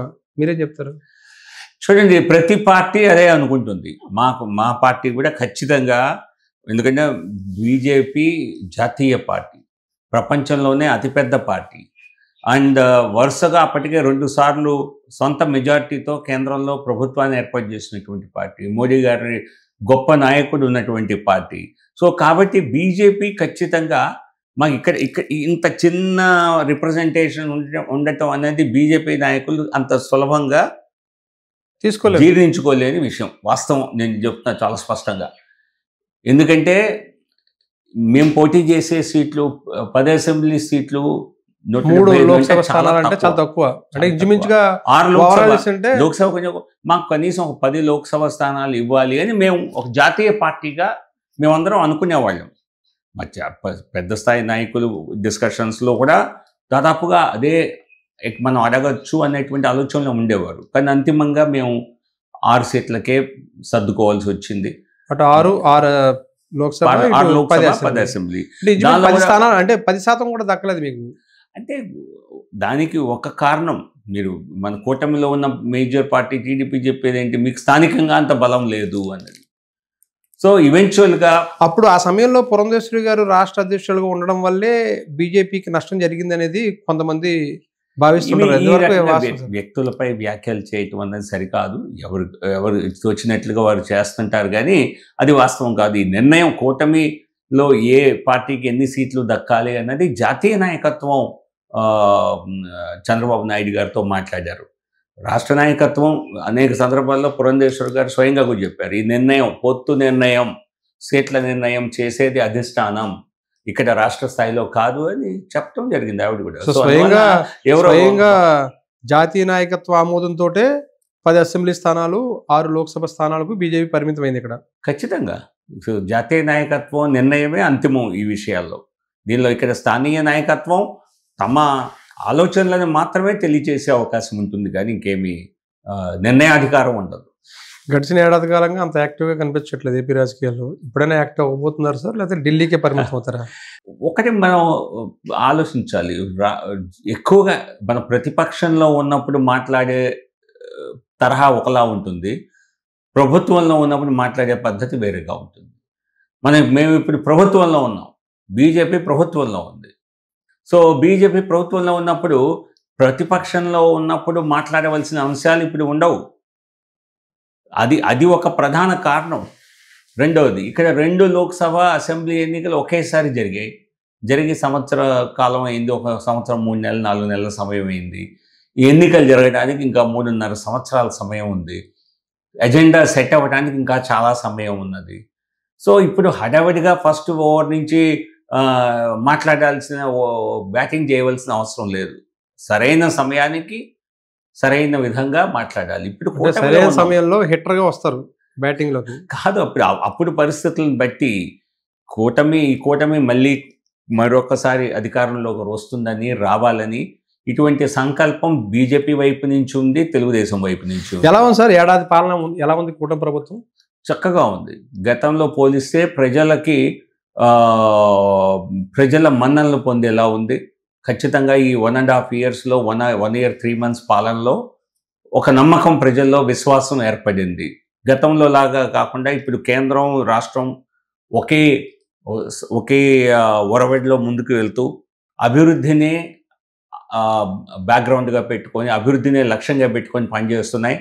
పూర్తి సహకారం కేంద్రం నుంచి లభిస్తోంది. అది ప్రజలు గమనిస్తున్నారు, ప్రజలకు అర్థమవుతుంది. ఈరోజు ఆంధ్రప్రదేశ్ ప్రభుత్వం కూటమి చేసినటువంటి వాగ్దానాలని దాదాపుగా అన్నీ కూడా పూర్తి చేసి ప్రజల సంక్షేమంతో పాటుగా అభివృద్ధిలో ముందుకు వెళ్తోందంటే దీనికి కేంద్ర ప్రభుత్వ సహకారం అత్యంత విలువైంది అన్నది రాష్ట్ర ప్రజల్లో బలంగా ఉంది ఈరోజు. కాకపోతే బీజేపీ కార్యకర్తలకు మీరు అన్నట్టుగా మనం ఆ స్థాయిలో కేంద్రం కాంట్రిబ్యూషన్ రాష్ట్ర అభివృద్ధికి ఉంటే బీజేపీకి అంత తగ్గటువంటి ప్రాతినిధ్యం దక్కలేదు అన్నది సాధారణంగా మా పార్టీలో ఉన్నటువంటి ఒక ఆలోచన. సో కాబట్టి మా తాహత్తుని పెంచుకుంటూ, మా సత్తాని పెంచుకుంటూ భవిష్యత్తులో కూటమిలో ఎదగాలి అన్నది ఒక ఆలోచన. అందుకే మన జేపీ నడ్డా గారు వచ్చినప్పుడు కూడా కార్యకర్తలకు చేసిన దిశానిర్దేశంలో ప్రజలతో మమేకం అవుతూ, మోదీ గారు ప్రజల్లో ఆల్రెడీ ఉన్నారు, సో మేము మోదీ గారి ప్రతినిధులు అని చెప్పి ప్రజల్లో ఒక నమ్మకాన్ని ఏర్పరిస్తే బీజేపీ ఖచ్చితంగా ఇంకా అభివృద్ధి చెందే అవకాశం ఉంటుంది, అభివృద్ధి చెందుతుంది అన్నటువంటి ఆలోచనతో చాలా నియోజకవర్గాలు అంటే తెలుగుదేశం పార్టీ ఎక్కడైతే ఎమ్మెల్యేగా ఉందో అక్కడ బీజేపీకి కానీ జనసేనకి కానీ సరైన ప్రాధాన్యత ఉండట్లేదు అనేది కింది స్థాయి కార్యకర్తలు భావిస్తున్నారు సార్. దానికి ఏం చెప్తారు సమాధానం? ఇది చూడండి, ఏ పార్టీలో అయినా కార్యకర్తల్లో మాకు ఇంకా ప్రాతినిధ్యం దక్కాలి అనేటువంటి ఒక ఆలోచన ఉంటుంది. కానీ బీజేపీలో చర్చలు ఆధారంగా చెప్తున్నాను, చాలా వరకు రీజనబుల్గానే మనకి మన తాహతుకు తగ్గట్టుగానే మనకు ఇవ్వటం జరుగుతోంది అన్నటువంటి అలా సంతృప్తి పడుతున్నారు చాలా వరకు. కానీ ఒక బీజేపీకి ఉన్నటువంటి ఒక బలం, అలాగే బీజేపీకి ఉన్నటువంటి ఒక ప్రత్యేక పరిస్థితి ఏంటంటే, ఇక్కడ మేము ఎప్పుడూ అధికారంలో లేము, బీజేపీ ప్రభుత్వం ఎప్పుడు ఇక్కడ రాలా, ఏదో కూటమిలో భాగస్వామిగా చిన్న పార్టీగా ఉన్నాను తప్పితే ప్రధాన పార్టీగా లేము. కానీ మాకు కార్యకర్తలు 40 సంవత్సరాల అనుభవం ఉన్నవాళ్ళు, 45 సంవత్సరాల నుంచి పార్టీ స్థాపించిన దగ్గర నుంచి అంటిపెట్టుకున్న వారంతా ఉన్నారు.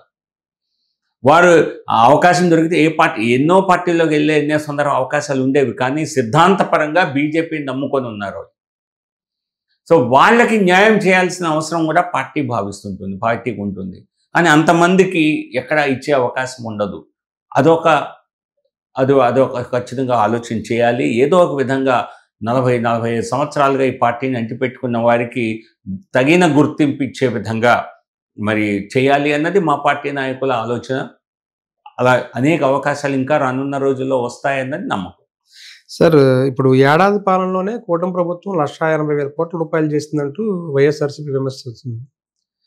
1,80,000 కోట్లు ఏడాదికి చేస్తే రాబోయే 4 ఏళ్లలో ఎన్ని అప్పులు చేస్తారో అనేది అందరిలోనూ ఆందోళన కనిపిస్తుంది. మీరు ఏం చెప్తారు సార్? చూడండి, ఏ రాష్ట్రం అప్పులు చేసినా అది ఎఫ్ఆర్బిఎం పరిమితులకు అనుగుణంగా చేయాలి. ఆయన చేసిన అప్పుల్ని ఈ ప్రభుత్వం చాలా వరకు అభివృద్ధి కార్యక్రమాలకు ఉపయోగిస్తోంది. ఫర్ ఎగ్జాంపుల్, అమరావతి నిర్మాణం, అది చేసిన అప్పు ఒక ఇన్వెస్ట్మెంట్ రూపంలో వెళ్తోంది తప్పితే, కన్స్ట్రక్షన్ రూపంలో వెళ్తోంది తప్పితే, అది కేవలం సంక్షేమం పేరుతో వెళ్ళటం లేదు. సో కాబట్టి బేరీజు వేసుకుంటే గతంతో పోలిస్తే, వైసీపీ ప్రభుత్వంతో పోలిస్తే అక్కడ తెచ్చిన డబ్బంతా దాదాపుగా మరి ఉచిత పథకాల పేరుతో దాదాపుగా అదే డిస్ట్రిబ్యూషన్ జరిగేది. ఇక్కడ అభివృద్ధి కూడా సంక్షేమంతో పాటు అభివృద్ధి చేస్తున్నారు. సో కాబట్టి అప్పు చేసినంత మాత్రాన అది వృధాగా భావించే అవకాశం లేదు. ఖచ్చితంగా పరిమితులకు అనుగుణంగానే చేస్తున్నారు. ప్రత్యేక అనుమతులు ఏవి ఆంధ్రప్రదేశ్కి ఇవ్వటం లేదు. సో కాబట్టి ఇది విత్ ఇన్ ద ఓవరాల్. అలాగే సైజ్ ఆఫ్ ద ఎకానమీ పెరుగుతోంది. ఎక్స్పాండ్ ఎకానమీ సైజ్ పెరిగే కొద్దీ అప్పుల మోతాదు పెరిగినప్పటికీ కూడా మీకు overall borrowings to GDP ratio అది పెరిగేటువంటి అవకాశం లేదు. గత 5 ఏళ్ళు అప్పుల పాలు అయిపోయింది రాష్ట్రం, అప్పుల రాష్ట్రంగా మార్చేశారని మేము వైఎస్ఆర్సీని విమర్శించారు. మరి ఇప్పుడు ఎందుకు సార్ మీరు అధికారంలోకి వచ్చిన తర్వాత అప్పుల రాష్ట్రంగా మారుతుంటే దాన్ని సమర్థించుకుంటున్నారు? అసలు సమర్థించడం కాదు, అప్పు చేయని రాష్ట్రం ఏది ఉండదు, అన్ని రాష్ట్రాలు అప్పు చేస్తాయి. సో ఇక పరిమితులకు అనుగుణంగా అప్పు చేస్తున్నామా, అధిగమించి అప్పు చేస్తున్నామా, అది ఒక ప్రధాన ప్రశ్న. రెండవ ప్రశ్న, చేసిన అప్పుల్ని పూర్తిగా కన్జంప్షన్గా వాడుతున్నామా, లేదా పథకాల క్రితమే వాడుతున్నామా, లేదా దాంతో ప్రాజెక్టుల నిర్మాణం ఏమైనా చేస్తున్నామా? సో ఈ 2 ప్రశ్నలపై మీరు చూస్తే గత ప్రభుత్వం కంటే ఈ ప్రభుత్వం పనితీరు ఖచ్చితంగా మెరుగ్గా ఉందని చెప్పాలి. మరొకటి సార్, సూపర్ 6 సూపర్ హిట్ అని చంద్రబాబు నాయుడు గారు చెప్తున్నారు. కానీ ఏడాదిలోనే కూటమి పాలన మీద ప్రజల్లో తీవ్ర వ్యతిరేకత వచ్చిందని వైఎస్ఆర్సీపీ అంటుంది. మీరేం చెప్తారు? మరి ప్రజల్లో వ్యతిరేకత అన్నది కేవలం కల్పితమే. కొంత వ్యతిరేకత ఏ ప్రభుత్వం పైనైనా ఉంటుంది. ఏ ప్రభుత్వం కూడా ఎల్లప్పుడూ ప్రతి ఒక్కరిని సంతోషపరచలేదు. కానీ ఆన్ ద ఓవరాల్ అసెస్మెంట్ చూసినట్లయితే ఈ ప్రభుత్వ పనితీరు బాగుంది అనేది ప్రజల్లో కలుగుతున్నటువంటి ఆలోచన. అండ్ కొన్ని పథకాలను అమలు చేసిన తర్వాత ఆ సంతృప్తి అన్నది ఇంకా పెరిగింది. ఫర్ ఎగ్జాంపుల్ ఇప్పుడు మహిళలకు ఉచిత బస్సు సౌకర్యం అన్నది ఖచ్చితంగా అది గత ప్రభుత్వం చేసిన పథకం కూడా కాదది. సో అది ఖచ్చితంగా అలాగే అంతకుముందు తల్లికి వందనం పథకం అమలు చేయటం, ఈ పథకాలు అమలు చేయటానికి కొంచెం టైం తీసుకొని ఉండొచ్చు. వచ్చిన మరుసటి రోజు చేయకపోయినప్పటికీ ఒక సంవత్సర కాలంలో ఇవన్నీ అమలు చేయటం జరిగింది. దీన్ని ఖచ్చితంగా ప్రజలు హర్షిస్తున్నారు. సో ప్రజల్లో వ్యతిరేకత ఉన్నది అన్నది అది ఒక కల్పితం మాత్రమే, వాస్తవం అని నేను అనుకుంటున్నాను. 2019 ముందు కూటమి నుంచి బయటకు వచ్చిన చంద్రబాబు నాయుడు గారు ప్రధానమంత్రి మోదీని తిట్టడం కూడా జరిగింది. విమర్శించడం కాదు, ఏకంగా తిట్టడం కూడా జరిగింది. రాష్ట్రానికి అన్యాయం చేశారట్టు కూడా. మళ్ళీ ఇప్పుడు అదే ప్రధానమంత్రి మోదీ గారితో చంద్రబాబు నాయుడు జతకట్టారు. ఇప్పుడు మళ్ళీ మొన్నటి ఎన్నికల్లో మీరు ఆ రిజల్ట్ కూడా చూశారు. ఇప్పుడు అధికారంలో ఉన్నారు. చంద్రబాబు నాయుడులో మార్పు వచ్చిందంటారా? బీజేపీ ఆ మార్పుని గమనించిందా? చూడండి, రాజకీయాల్లో ఏది కూడా శాశ్వతం కాదు. ఇక్కడ వ్యక్తిగత కామెంట్స్ అప్పుడు చేశారు కాబట్టి ఇంకా భవిష్యత్తులో వీరితో కలిసే ఆస్కారం లేదు అనుకోవటం అది వాస్తవం కాదు. అది సరైన రాజకీయం కాదు. ఇక్కడ వ్యక్తుల అహం కంటే కూడా, వ్యక్తుల యొక్క ఆలోచనల కంటే వ్యవస్థలు, దేశం అవే ప్రధానం. సో కాబట్టి ఒక కూటమిగా ఏర్పడితేనే ఇక్కడ సరైనటువంటి మెజారిటీ సాధించవచ్చు, ఇక్కడ ప్రభుత్వంలో మంచి పాలన అందించవచ్చు ఆంధ్రప్రదేశ్ రాష్ట్ర ప్రజలకి అన్నది అది లార్జర్ గోల్. అది ఉన్నప్పుడు ఇక వ్యక్తిగతంగా వీరు నాపై ఏ విమర్శ చేశారు, ఇది అందరికీ అర్థం చేసుకునే టైం పడుతుంది. సో ఖచ్చితంగా నరేంద్ర మోదీ గారి లాంటి స్థాయి నాయకులకి వ్యక్తిగత దూషణలను పట్టించుకోలే. మేమంతా పట్టించుకున్నాం. ఇంకా నిజం చెప్పాలంటే కింద స్థాయి కార్యకర్తలు మర్చిపోలేదేమో, కానీ they are looking at larger picture. మనకి దేశాన్ని ముందుకు తీసుకువెళ్ళాలి అంటే రాష్ట్రాల్లో మన డబుల్ ఇంజన్ సర్కార్ అవసరము. ఇక్కడ 2 చోట్ల మోదీ ప్రభుత్వం, బీజేపీ ప్రభుత్వం, కూటమి ప్రభుత్వం, ఎన్డీఏ ప్రభుత్వం ఉంటే ఆ లక్ష్య సాధనగా వెళ్ళటం మనం త్వరగా చేయగలుగుతాం. అంతేగాని నన్నేదో గతంలో నా మీద విమర్శ చేశారు, నన్ను ఇట్లా తిట్టారు కాబట్టి వాటితో కలవకూడదు అనుకోవటం అది వ్యక్తిగత ఆధారిత రాజకీయం అవుతుంది. కానీ అది మనం దేశాభివృద్ధిని దృష్టిలో పెట్టుకొని చేసేది కాదు అనేది వాళ్ళ ఆలోచన. 2014లో మొట్టమొదటిసారిగా మోదీ ప్రధానమంత్రిగా ఎన్నికయ్యారు సార్. ఆ సమయంలో బీజేపీది సొంతంగానే మెజారిటీ సాధించుకోగలిగింది. 2019 వచ్చే సమయానికి దాన్ని మించిన స్థాయిలో ఎన్డీఏ సంబంధం లేకుండానే బీజేపీ సొంతంగా భారీ మెజారిటీ సాధించుకుంది. 2024 సమయానికి వచ్చే సమయానికి ఎన్డీఏ భాగస్వామ్యమైన అటు జేడీయూ, బీహార్లోని జేడీయూ కావచ్చు, ఏపీలోని తెలుగుదేశం పార్టీ కావచ్చు, ఈ రెండింటి మీద ఆధారపడే ఇప్పుడు కేంద్రం నడుస్తుంది. ఈ రెండింటి మీద ఆధారపడి నడవడాన్ని ఎలా చూస్తారు సార్ మీ బీజేపీ తరఫున? చూడండి, మొదట్లో ఎన్నికల ఫలితాలు వచ్చిన సందర్భంలో 2024 అందరూ కూడా మరి పూర్తి మెజారిటీ లేని ప్రభుత్వం కాబట్టి దీనికి స్థిరత్వం ఉండదు, ఈ ప్రభుత్వం సరిగ్గా నడవదు, లేదా అనిశ్చితి కారణంగా ప్రధానమంత్రి నరేంద్ర మోదీ గారు నిర్ణయాలు చేయలేరు అని ఇటువంటి అనేక మంది విశ్లేషణలు చేశారు. కానీ అవన్నీ కూడా పటాపంచలయ్యాయి. ఇవాళ మీరు నేను ఇట్లా చెప్తే ఎవరైనా దీని గురించి ఈ గవర్నమెంట్కి సింగిల్ పార్టీ మెజారిటీ లేదు అని ఎవరైనా ఆలోచిస్తారేమో, కానీ ప్రజల్లో అసలు ఈ ఆలోచనే లేదు. అది గొప్పతనం. సాధారణంగా ఇట్లా మెజారిటీ లేకుండా పివి నరసింహారావు గారు ప్రధానమంత్రి ఉన్న సందర్భంలో కూడా దాదాపు ఇదే పరిస్థితి ఉండేది. అప్పుడు బయట నుంచి పార్టీలన్నీ కొంచెం సపోర్ట్ చేయటము, కమ్యూనిస్టులు సపోర్ట్ చేయటము, జేఎంఎం లాంటివి సపోర్ట్ చేయటం జరిగింది. కానీ పూర్తి చేశారు. కానీ మధ్యలో అనేక ఒడిదుడుకులు ఎదుర్కోవాల్సి వచ్చేది ఆ ప్రభుత్వాలు. కానీ గత 15 నెలల్లో నాకు చెప్పండి, ఏ సందర్భంలో అయినా కూటమి పార్టీలు ఏ విషయంలో అయినా విభేదించాయా? ఏ విషయంలోనైనా మరి పబ్లిక్గా వచ్చి విమర్శించాయా? మమ్మల్ని సంపాదించడం లేదు, మా ఆలోచన వేరు అని చెప్పాయా? ప్రతి ఒక్క బిల్లుని సపోర్ట్ చేశారు. 2020 ప్రతి ఒక్క నిర్ణయాన్ని సపోర్ట్ చేశారు చంద్రబాబు నాయుడు గారు కానీ, అటు నితీష్ కుమార్ గారు కానీ. సో కాబట్టి గతంలో ఫుల్ మెజారిటీతో బీజేపీ, మోదీ గారి ప్రభుత్వాలు ఎలా నడిచాయో ఇప్పుడు అలాగే నడుస్తున్నాయి. 2029లో కూడా ఏపీలో ఇదే జనసేన, తెలుగుదేశం పార్టీ, బీజేపీ కూటమి, అదేవిధంగా జాతీయ స్థాయిలో ఎన్డీఏ కూటమి ఇదే విధంగా ముందుకు వెళ్ళబోతున్నాయి సార్. 2029లో కూడా అదే ఆలోచన. ఖచ్చితంగా ఈ కూటమితోనే రాష్ట్రంలో వచ్చే ఎన్నికల్లో కూడా పోటీ చేయాలని అన్నది ఇరు పార్టీల ఆలోచన. అండ్ కానీ at the same time BJP తన బలాన్ని కూడా కొంత పెంచుకోవాలి. కాబట్టి ఇది ఒక రాజకీయ పార్టీ, ప్రతి ఒక్క పార్టీకి ఉండేటువంటి లక్షణం, ఉండేటువంటి ఒక ఆలోచన, ఆశ. మేము పార్టీగా ప్రతి రాష్ట్రంలో ఎదగాలనుకుంటాం. ఇక్కడ అధికారంలో ఉన్న ఉత్తరప్రదేశ్లో కూడా ఇంకా చాలే సీట్లు అనుకోం, ఇప్పుడు ఇంకా పెరగాలి. ఇప్పుడు ఇప్పుడు ఇంకా 100 సీట్లు అపోజిషన్ దగ్గర ఉన్నాయంటే వాటిని ఎలా గెలవాలి, ఆ ప్రతి స్థానం అదే ఆలోచన ఉంటుంది. అట్లాగే ఆంధ్రప్రదేశ్లో కూడా కూటమిలో భాగస్వామ్యులుగా ఉంటూ భవిష్యత్తులో కూడా ఇదే కూటమిలో కొనసాగుతూ మా బలాన్ని పెంచుకొని మేము కూడా ఒక నిర్ణాయక శక్తిగా ఎదగాలి అన్నది మా ఆలోచనగా ఉండే అవకాశం ఉంది. సార్, మొన్నటి ఎన్నికలు చూస్తే సాధారణంగా ఉత్తరాది రాష్ట్రాల్లోనే ఎక్కువగా బీజేపీ బలం కనిపించడం, ఎప్పుడు చూసినా సొంతంగా మెజారిటీ రావడం, ఆయా రాష్ట్రాల్లో బీజేపీ గవర్నమెంట్ ఫార్మ్ అవ్వడం జరుగుతుంది. దక్షిణాది రాష్ట్రాల మీద కూడా ఫోకస్ చేసిన సందర్భంలో ఇటు కర్ణాటకలో మొన్న బీజేపీ అధికారంలో రావడం, ఇక్కడ కూటమిలో భాగస్వామి ఇక్కడ కూడా అధికారంలో ఉన్నారు. తెలంగాణలో ఎందుకు సార్ అధికారంలో రాలేకపోయారు? అక్కడ రాష్ట్ర అధ్యక్షులను సడన్గా మార్చడం వల్ల అధికారంలో రాకపోయారా? ఏ కారణాల వల్ల అక్కడ? అదొక్కటే కాదు, మీరు ఇది చూడండి, బీజేపీ ఉత్తరాది రాష్ట్రాల్లోనే గెలుస్తుంది అన్నది కూడా కరెక్ట్ కాదు. ఎందుకంటే గుజరాత్ ఉత్తరాది రాష్ట్రం కాదు, మహారాష్ట్ర ఉత్తరాది రాష్ట్రం కాదు. మొన్న అసెంబ్లీ ఎన్నికల్లో మహారాష్ట్రలో మరి బలంగా ఒక స్వీప్ చేశాము. అలాగే కర్ణాటక దక్షిణాది రాష్ట్రం. కర్ణాటకలో మొన్న లోక్సభ ఎన్నికల్లో కూడా దాదాపు అన్ని సీట్లు గెలిచాము.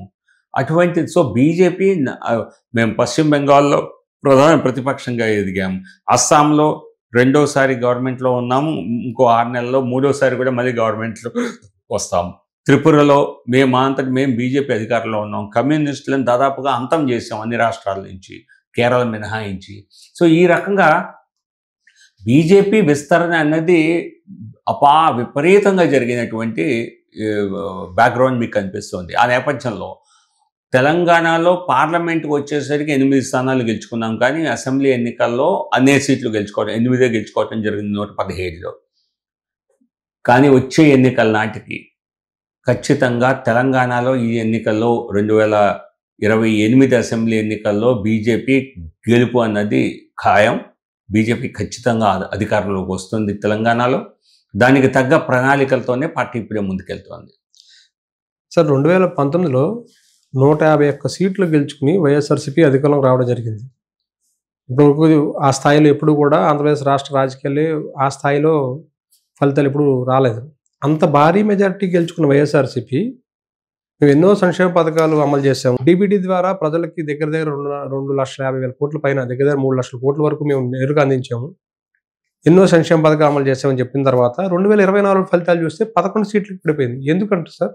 ఎందుకు? ఆ కారణం ఏమని చెప్పుకుంటారు? ఒక సెఫాలజిస్ట్గా కావచ్చు, రాజకీయం మీద పూర్తిగా అవగాహన ఉన్న వ్యక్తిగా కావచ్చు, మీరేం చెప్తారు? ఒక రాజకీయ విశ్లేషకుడిగానే చెప్తా దానికి, కేవలం రాజకీయ పూరిత వ్యాఖ్యలు కాకుండా. ఇది స్వయంకృతాపరాధమే ఎక్కువ దీనిలో.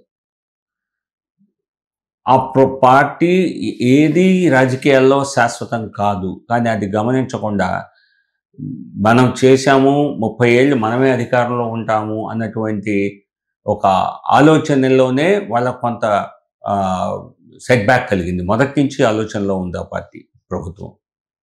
కానీ నిజమైనటువంటి, if you ask me one reason, అది అహంకారం. అధికారంలో ఉన్న అహంకారం. ఆ అహంకారాన్ని వ్యక్తపరిచినటువంటి జుగుప్సాకరమైనటువంటి తీరు, ఒక రకంగా చెప్పాలంటే. ఎందుకంటే మీరు చూస్తే పవన్ కళ్యాణ్ గారు విశాఖపట్నానికి టూర్ నిమిత్తం వచ్చారు. ఆయన హోటల్లో జనవాణి ఏదో చేయడానికి, జనవాణి ఏదో కార్యక్రమం, పార్టీ కార్యక్రమం. ఆయన ఎయిర్పోర్ట్ హోటల్లో నుంచి బయటికి వెళ్ళనివ్వకుండా నిర్బంధించారు. అలాగే అనేక సందర్భాలు ఆయన్ని రోజు హేళన చేసేవారు. ఎమ్మెల్యేగా ఓడిపోయావు. ఎమ్మెల్యేగా ఓడిపోవటం అనేది పెద్ద పెద్ద నాయకులే దేశంలో ఎన్నికలు ఓడిపోయిన పరిస్థితులు ఉన్నాయి. హేళన చేయటం, అవహేళన చేయటం, వ్యక్తిగత దోషం చేయటం, రోజు టార్గెట్ చేయటం. నిజం చెప్పాలంటే పవన్ కళ్యాణ్ గారిని టార్గెట్ చేయటం వాళ్ళ పతనానికి మొదటి కారణం. రెండవది, కూటమిగా ఏర్పడినాం మేము, దాన్ని లైట్గా తీసుకోవటం. సింగిల్గా వస్తుంది సింహం, మీరు ఎంతమంది అయినా రండి, ఇది రాజకీయాల్లో ఇది వర్కౌట్ అవ్వదు. సినిమా డైలాగుల్లో బాగానే ఉంటుంది. రాజకీయాల్లో divide and rule. Rajasekhara Reddy గారు రెండోసారి 2009లో ఎన్నిక గెలిచారంటే దానికి ఒక ప్రధాన కారణం ప్రజారాజ్యం అనే ఒక పార్టీ ఆవిర్భావం. అది ప్రభుత్వ వ్యతిరేక ఓట్ని చాలా వరకు తన వైపు మళ్ళించుకోవటం. ఆ మూడో పార్టీ లేకపోతే ఆ ఎన్నికల్లో కూడా కాంగ్రెస్ పార్టీకి చాలా కష్టమయ్యేది. ప్రజారాజ్యం ఉన్న కారణంగా ప్రభుత్వ వ్యతిరేక ఓటు చీలింది, అటు టీడీపీకి ఇటు ఈ పార్టీకి మధ్య, ప్రజారాజ్యానికి మధ్య. ఇక్కడైనా మీరందరూ ఒక రకంగా చెప్పాలంటే అందరినీ ఒక తాటికి చేర్చిన ఘనత జగన్మోహన్ రెడ్డి గారికి దక్కాలి. వీళ్ళని వాళ్ళని అందరినీ ఒక రకంగా పవన్ కళ్యాణ్ని వేధించి వెంటాడి దగ్గరికి చేర్చారు. చంద్రబాబు నాయుడు గారిని జైల్లో పెట్టడం ఇవన్నీ ఒకసారి విశ్లేషణ. ఇది అహంకారం అనేది లేకుండా అసలు ఎవరి అందరూ మీ ఖ్యాతి గురించి ఎందుకు మీకోసం గొప్ప గొప్ప మాటలు ఎందుకు చెప్తారు? ఇది ప్రజాస్వామ్యంలో ప్రతి ఒక్కరికి నేను విమర్శించేటువంటి స్వేచ్ఛ ఉన్నది. సో దాన్ని గమనించకుండా విచ్చలవిడిగా మాట్లాడటం, అది కొంత తెలుగుదేశంలో కూడా గతంలో జరిగింది. సో ఎవరు చేసినా దానికి ఫలితాన్ని అనుభవించాల్సిందే. సో మీరు చూస్తే ఇప్పుడు ఈ కూటమిలో కూడా మాట్లాడే తీరులో కొంత ఖచ్చితమైనటువంటి మార్పు వచ్చింది. ఎందుకంటే ప్రతి ఒక్కరికి అర్థమైంది ఏది శాశ్వతం కాదు. మనకి ప్రజలు ఇచ్చింది కాపాడుకోవాలంటే మనం ఒక జాగ్రత్తగా మాట్లాడాలి. జాగ్రత్తగా ప్రవర్తనలో మన మాట తీరులో అసలు అటువంటి లూజ్ వ్యాఖ్యలు ఈ మధ్యకాలంలో నేను వినలేదు. అందరూ సంయమనంతో మాట్లాడుతున్నారు. ఆ సంయమనం కోల్పోవటమే ఒక ప్రధాన కారణం వైసీపీ ఓటమికి. అంటే మరీ దారుణంగా 11 సీట్లు పట్టుకోవడానికి ఈవీఎంల ట్యాంపరింగ్ అనేది కూడా చెప్తున్నారు సార్. చూడండి, ఇదిగో ఎవరు అంతకుముందు టీడీపీ ఓడిపోయినట్టు ఈవీఎం ట్యాంపరింగ్ అన్నారు, ఇప్పుడు వీళ్ళు అంటున్నారు, ఇంకోళ్ళు అంటారు.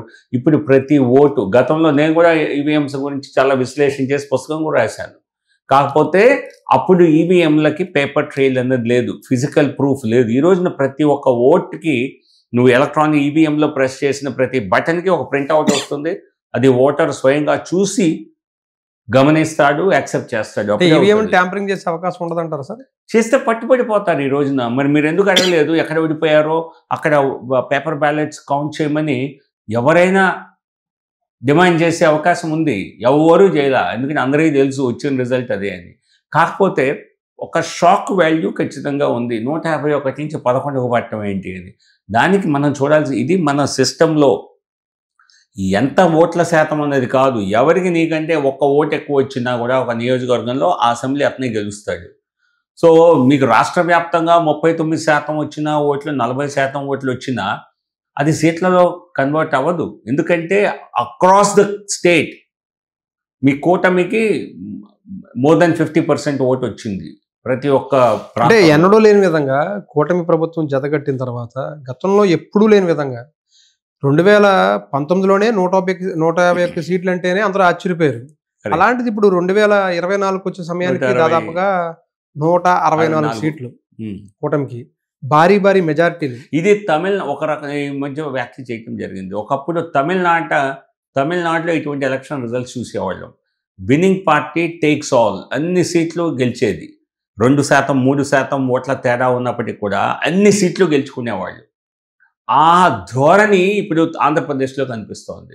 తమిళనాడు ఇప్పుడు గతంలో ఆంధ్రప్రదేశ్ లాగా చూపిస్తోంది. ఎందుకంటే ఓడిపోయిన కూటమికి కూడా ఒక డీసెంట్ సంఖ్య. అంటే మీరు గతంలో చూస్తే జయలలిత బహుశా ఎన్నికలు గెలిచినప్పుడు 234లో 232 గెలిచేవాళ్ళు. ఆ స్థాయిలో ప్రతిపక్షానికి 1.5 అంతకుమించి వచ్చేది కాదు. ఇప్పుడు అక్కడ ప్రతిపక్షానికి 70-80 సీట్లు వస్తున్నాయి. ఒక స్ట్రాంగ్ ప్రతిపక్షం తయారవుతుంది. ఆంధ్రప్రదేశ్ తమిళనాడు తరహాలో ఎన్నికల ఫలితాలు ఇస్తోంది. ఒక విన్నర్కే మొత్తం కంప్లీట్ స్వీప్ అన్నమాట. ఈవీఎంల మీద రాహుల్ గాంధీ కూడా మాట్లాడినట్టున్నారు సార్, మీరు కౌంటర్ కూడా ఇచ్చినట్టున్నారు. రాహుల్ గాంధీ ఈవీఎంస్, ఇప్పుడు ఈవీఎంస్కి గతంలో ఉన్న ఈవీఎంస్కి ఒక తేడా ఉంది. అదే నేను మళ్ళీ ఒకసారి చెప్తా. ఇప్పుడు ప్రతి ఒక్క ఆర్గ్యుమెంట్ కూడా అదే. గతంలో పుస్తకం రాసినప్పుడు కూడా నేను ఇదే ప్రశ్నించేవాడిని. నా పుస్తకానికి ప్రిఫేస్ రాసింది ఎల్కే అద్వానీ గారు. నేను రాశాను ఎలక్ట్రానిక్ ఓటింగ్ మెషిన్స్ మీద 2009లో 2010లో బుక్ పబ్లిష్ అయింది. నా పుస్తకానికి ఫోర్వర్డ్ రాసింది చంద్రబాబు నాయుడు గారు.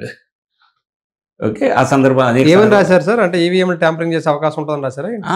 అంటే పేపర్లెస్ ఓటింగ్కి వ్యతిరేకంగా నా క్యాంపెయిన్. అంటే కాగితం బ్యాలెట్ పేపర్ లేకుండా, ప్రింట్అవుట్ లేకుండా కేవలం మెషిన్ మీదే ఓట్లు అంటే any machine in this world can be tampered. ఇది ఫిలాసఫీ. మరి ఇప్పుడు ఈ ట్యాంపర్ ప్రూఫ్ అన్నది it's wrong. There is nothing in the world which is tamper proof. Any electronic device can be tampered. కానీ ఇప్పుడు మనం ఏం చేస్తున్నాం, ప్రతి ఒక్క ఓటుని ఒక ప్రింట్అవుట్ రూపంలో it's like a ballot paper only. నువ్వు బ్యాలెట్ పేపర్ ఇచ్చి ఒకరిని దాన్ని ట్యాంపర్ చేసే అవకాశం ఉండదా సార్? మరి దాన్ని చేయలేరు. దాన్ని ఎట్లా చేస్తారు? దాన్ని అప్పటికప్పుడు చేసి ఇది ఎలక్ట్రానిక్ డివైజే కాబట్టి అంత ఈజీ కాదు. రెండు ఇది మ్యానిపులేట్ చేసి దీనికి అనుగుణంగా దాన్ని మ్యానిపులేట్ చేసి ఇట్స్ నాట్ పాసిబుల్. కనీసం డౌట్ ఉన్నవాడు ఎవడైనా సరే అది కౌంట్ చేయమని అడగాలి. దానికి ఎలక్షన్ కమిషన్ ఒక గైడ్ లైన్స్ ఇచ్చింది.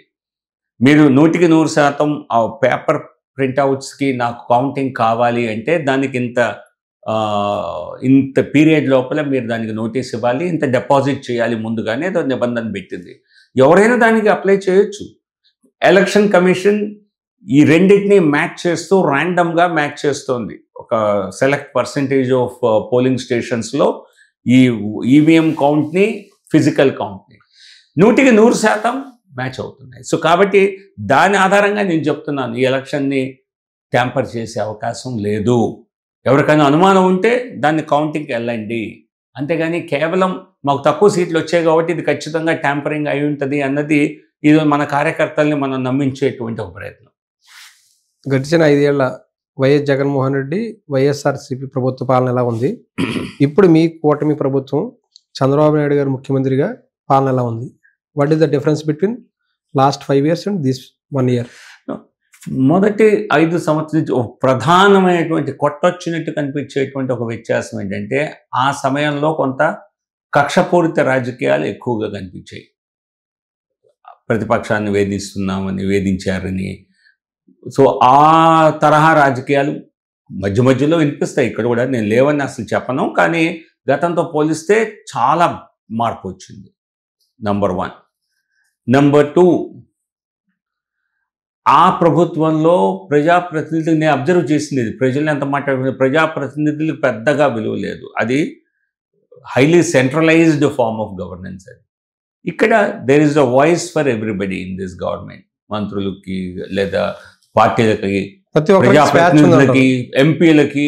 నేను ఆ సందర్భాలు చూసేవాడిని. ఆ పార్టీలో ఎంపీలు కూడా ఎప్పుడు పాప ముఖ్యమంత్రి గారిని కలిసే అవకాశం ఉన్నట్టుగా ఉండేది కాదు. వాళ్ళు కూడా ఎప్పుడో. సో నీ main commanders in the field, MPs అంటే ఒక్కొక్క పార్లమెంట్ అంటే ఒక జిల్లాకు సమానం.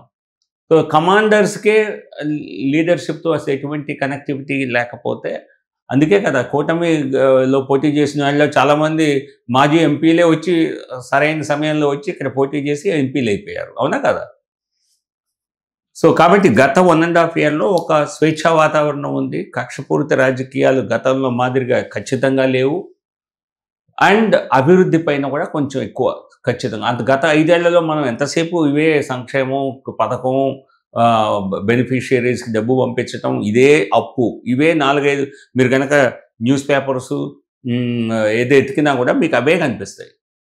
అటువంటిది ఈ 1.5 yearలో మీకు there is a lot of discussion about development projects, future of Andhra Pradesh.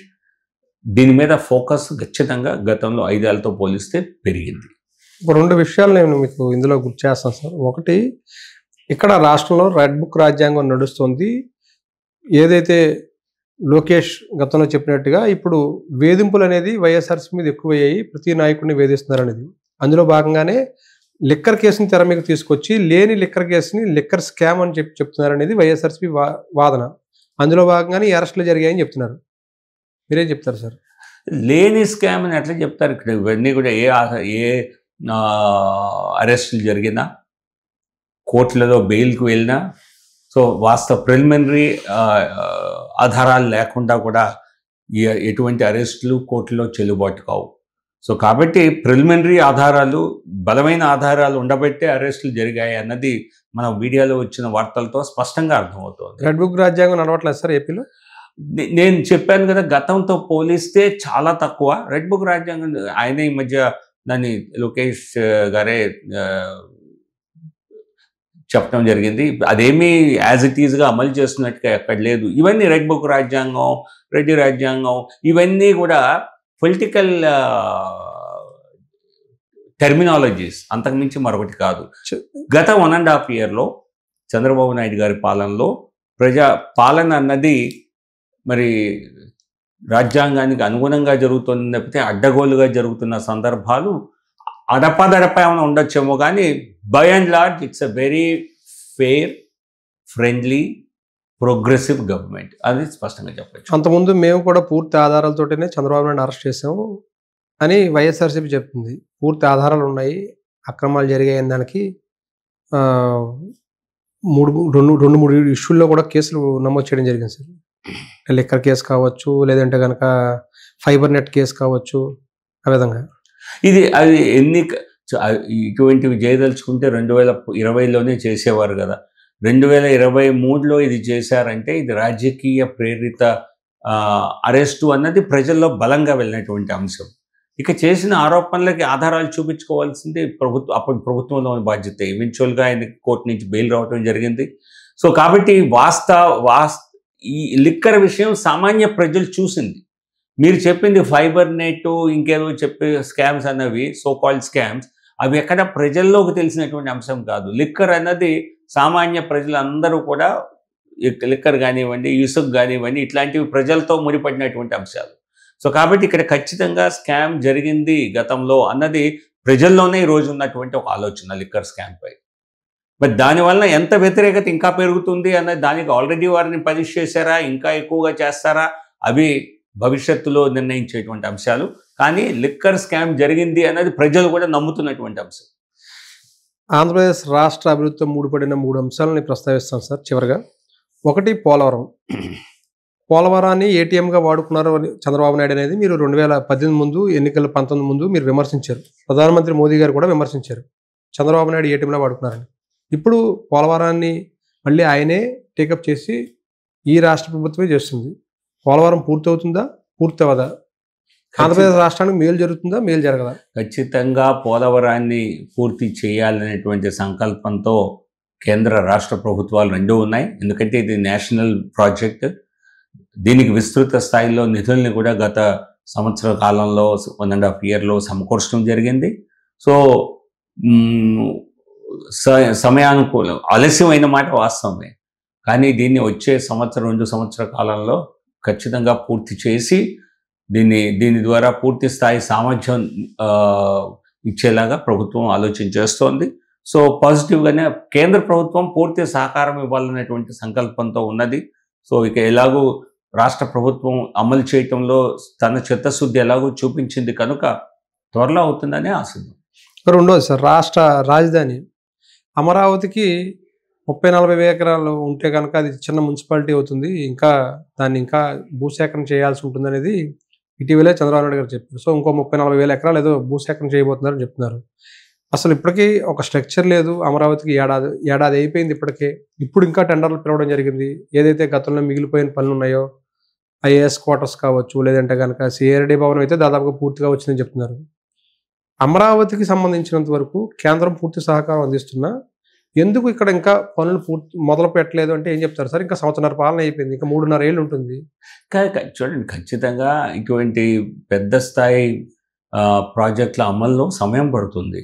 అంతగా వెంటనే రుణం మంజూరు అవగానే భవనాలన్నీ 6 నెలల్లో కట్టాలంటే సాధ్యం కాదు. కానీ ఆ ప్రక్రియ, మీరు అన్నట్టుగా ప్రక్రియ ముందుకెళ్తోంది. వచ్చే 2 సంవత్సరాల్లో దీన్ని పూర్తి చేయాలి అన్నటువంటి సంకల్పంతో రాష్ట్ర ప్రభుత్వం ఉంది.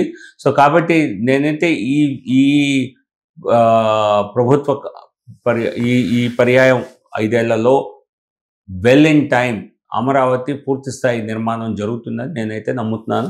దానికి తగ్గట్టుగా పూర్తి సహకారం, మెయిన్ అక్కడ డ్రాబ్యాక్ అక్కడ నిధులు.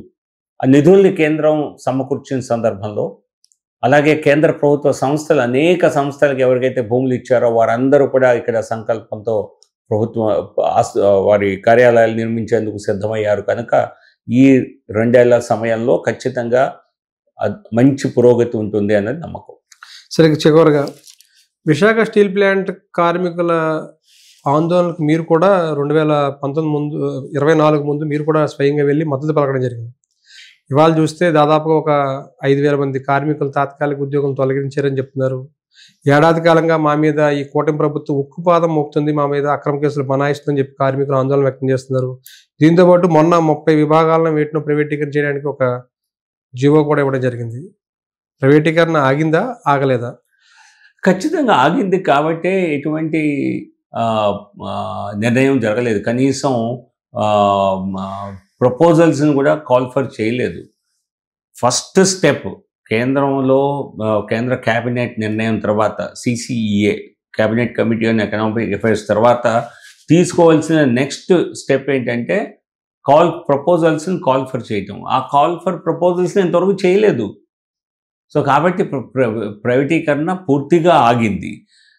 కానీ అట్ ద సేమ్ టైం ప్లాంట్ని నిలబెట్టాలని, పూర్తి స్థాయిలో దీనికి సహకారం చేయాలని దాదాపుగా 11,500 కోట్లని కేంద్రం ఇవ్వటం జరిగింది. రాష్ట్రం కూడా తన వంతు సహకారం చేయటం జరిగింది. సో దీన్ని ఒక గాడిన పెట్టే ప్రయత్నం జరుగుతోంది. ఒక ప్రధాన కారణం స్టీల్ ప్లాంట్ దెబ్బతింటానికి సొంత గనులు లేదు. అది చరిత్రాత్మకమైనటువంటి సమస్య, కొత్తగా వచ్చింది కాదు. దాంతోపాటుగా అధిక వడ్డీ రుణాలు, అనేక రుణాలు, అలాగే ముడి సరుకు లభ్యత, ఇవన్నీ ఈ సమస్యలన్నీ తీరుస్తూ కేంద్ర ప్రభుత్వం 11,500 కోట్లు ఇచ్చింది. మరో ప్రధాన సమస్య మరి ఎక్సెసివ్ మ్యాన్ పవర్ అని చెప్పడం జరిగింది. ఇదే సామర్థ్యం ఉన్నటువంటి ప్రైవేట్ సెక్టర్లో దీనికంటే చాలా తక్కువ సంఖ్యలో ఎంప్లాయీస్ పనిచేస్తారు, ఇక్కడ చాలా ఎక్కువ ఉన్నారు. భారం తగ్గించుకోకపోతే ఇది సంస్థ నిలబడదు అని చెప్పి నిర్ణయించి వారు అట్లా చేయటం జరిగింది. కానీ దీన్ని అలాగే 30 డిపార్ట్మెంట్స్లో కొన్ని సర్వీసెస్ని వాళ్ళు ప్రైవేటైజ్ చేస్తున్నారని విన్నాను తప్పితే దాని కారణంగా ఏదో స్టీల్ ప్లాంట్ ప్రైవేటైజీకరణ జరుగుతుంది అన్నది అవాస్తవం.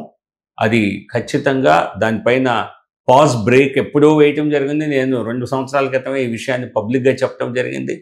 మొన్న ఇచ్చినటువంటి ప్యాకేజీతో ఇది మరొకసారి రుజువైంది. కేంద్రం అమ్మే సంస్థలకి ఆ స్థాయిలో సహకారం ఎప్పుడూ చేయదు. సో చేస్తోందంటే దీన్ని నిలబెట్టాలని, దీన్ని మళ్ళీ లాభాల బాటను పెట్టాలన్నది. సో స్టీల్ ప్లాంట్ ప్రైవేటీకరణ అన్నది ఆగింది, జరగదు. స్టీల్ ప్లాంట్ ప్రైవేటీకరణ ఎప్పటికీ జరగదనేది మీరు చాలా స్పష్టంగా చెప్తున్నారు, అంతేనా సార్? అంటే నిర్ణయాన్ని వెనుక తీసుకోలేదు. టెక్నికల్లీ ఆ నిర్ణయం ఇంకా ఉంది. ఎందుకంటే భవిష్యత్తులో ఎప్పటికైనా సరే కేంద్ర ప్రభుత్వ ఆలోచన ఏంటి? ప్రభుత్వం ఓన్లీ స్ట్రాటజిక్ రంగాల్లో ఉండాలి. దానిలో స్టీల్ రంగం స్ట్రాటజిక్ రంగంలో పెట్టలేదు. సో అంతిమంగా ఈవెన్ సెయిల్ను కూడా ప్రైవేట్ దిశగా తీసుకువెళ్ళాలి అన్నదే ఆలోచన. సో అటువంటిప్పుడు ఎప్పటికీ జరగదు అని చెప్పడం మరి అది బీజేపీ అధికారంలో ఉన్నంత వరకు జరగనివ్వరు. ఈ 5 ఏళ్ల కాలంలో అయితే, వచ్చే 4 ఏళ్లలో అయితే జరిగే అవకాశం లేదు. ఎందుకంటే ఇప్పటికే బీజేపీకి సంబంధించిన మంత్రి వర్మ గారు అదే శాఖకి సహాయ మంత్రిగా ఉన్నారు. ఒకవైపున ఇదే రాష్ట్రానికి సంబంధించిన వ్యక్తి. మొన్న ఈ మధ్యన కుమారస్వామి గారిని కూడా అక్కడికి తీసుకురావడం జరిగింది. ప్రైవేటీకరణ జరగదు అని చెప్పిన తర్వాత ఇప్పుడు మళ్ళీ ఈ విధంగా జీవోలు ఇవ్వడం అనే దాన్ని జీర్ణించుకోలేకపోతున్నారు. ఒక అపోహ కారణంగానో లేదా కావాలని చెప్పి దుష్ప్రచారం చేయటమో, సర్వీసెస్ని ప్రైవేటైజ్ చేస్తే అది ప్రైవేటీకరణ, సంస్థ ప్రైవేటీకరణ చేసినట్టు కాదు. అది క్యాపిటల్ మైన్స్ ని ఎందుకు తీసుకురాలేకపోతున్నారు సార్? దానికి లాభాల బాట పట్టించాలంటే క్యాపిటల్ మైన్స్ ని కేటాయిస్తే అది క్యాప్టివ్ మైన్స్ అలొకేట్ చేసినంత మాత్రం దానిపైన చాలా ఇన్వెస్ట్మెంట్ చేయాల్సి ఉంటుంది. కొన్ని దశాబ్దాలు పడుతుంది, కనీసం కొన్ని సంవత్సరాలు పడుతుంది ప్రొడక్షన్లో రావటానికి. ఇది మొదటి నుంచి RINL పట్ల చూపించినటువంటి సవతి ప్రేమ లాంటిది. ఇప్పుడు కాదు, ముందెందుకు లేదు? ఈ సంస్థ మోడీ గారు PM అయ్యాక వచ్చిందా? 1980 నుంచి ఎందుకు లేవు అక్కడ? UPA ప్రభుత్వం ఇక్కడ ఉన్నప్పుడు, కేంద్రంలో రాష్ట్రంలో కాంగ్రెస్ ప్రభుత్వం 10 సంవత్సరాలు ఉన్నప్పుడు ఎందుకు ఇవ్వలేదు సొంత గనులు? అప్పుడు లేదా స్టీల్ ప్లాంట్, అప్పుడు గన్లు అవసరం లేవా?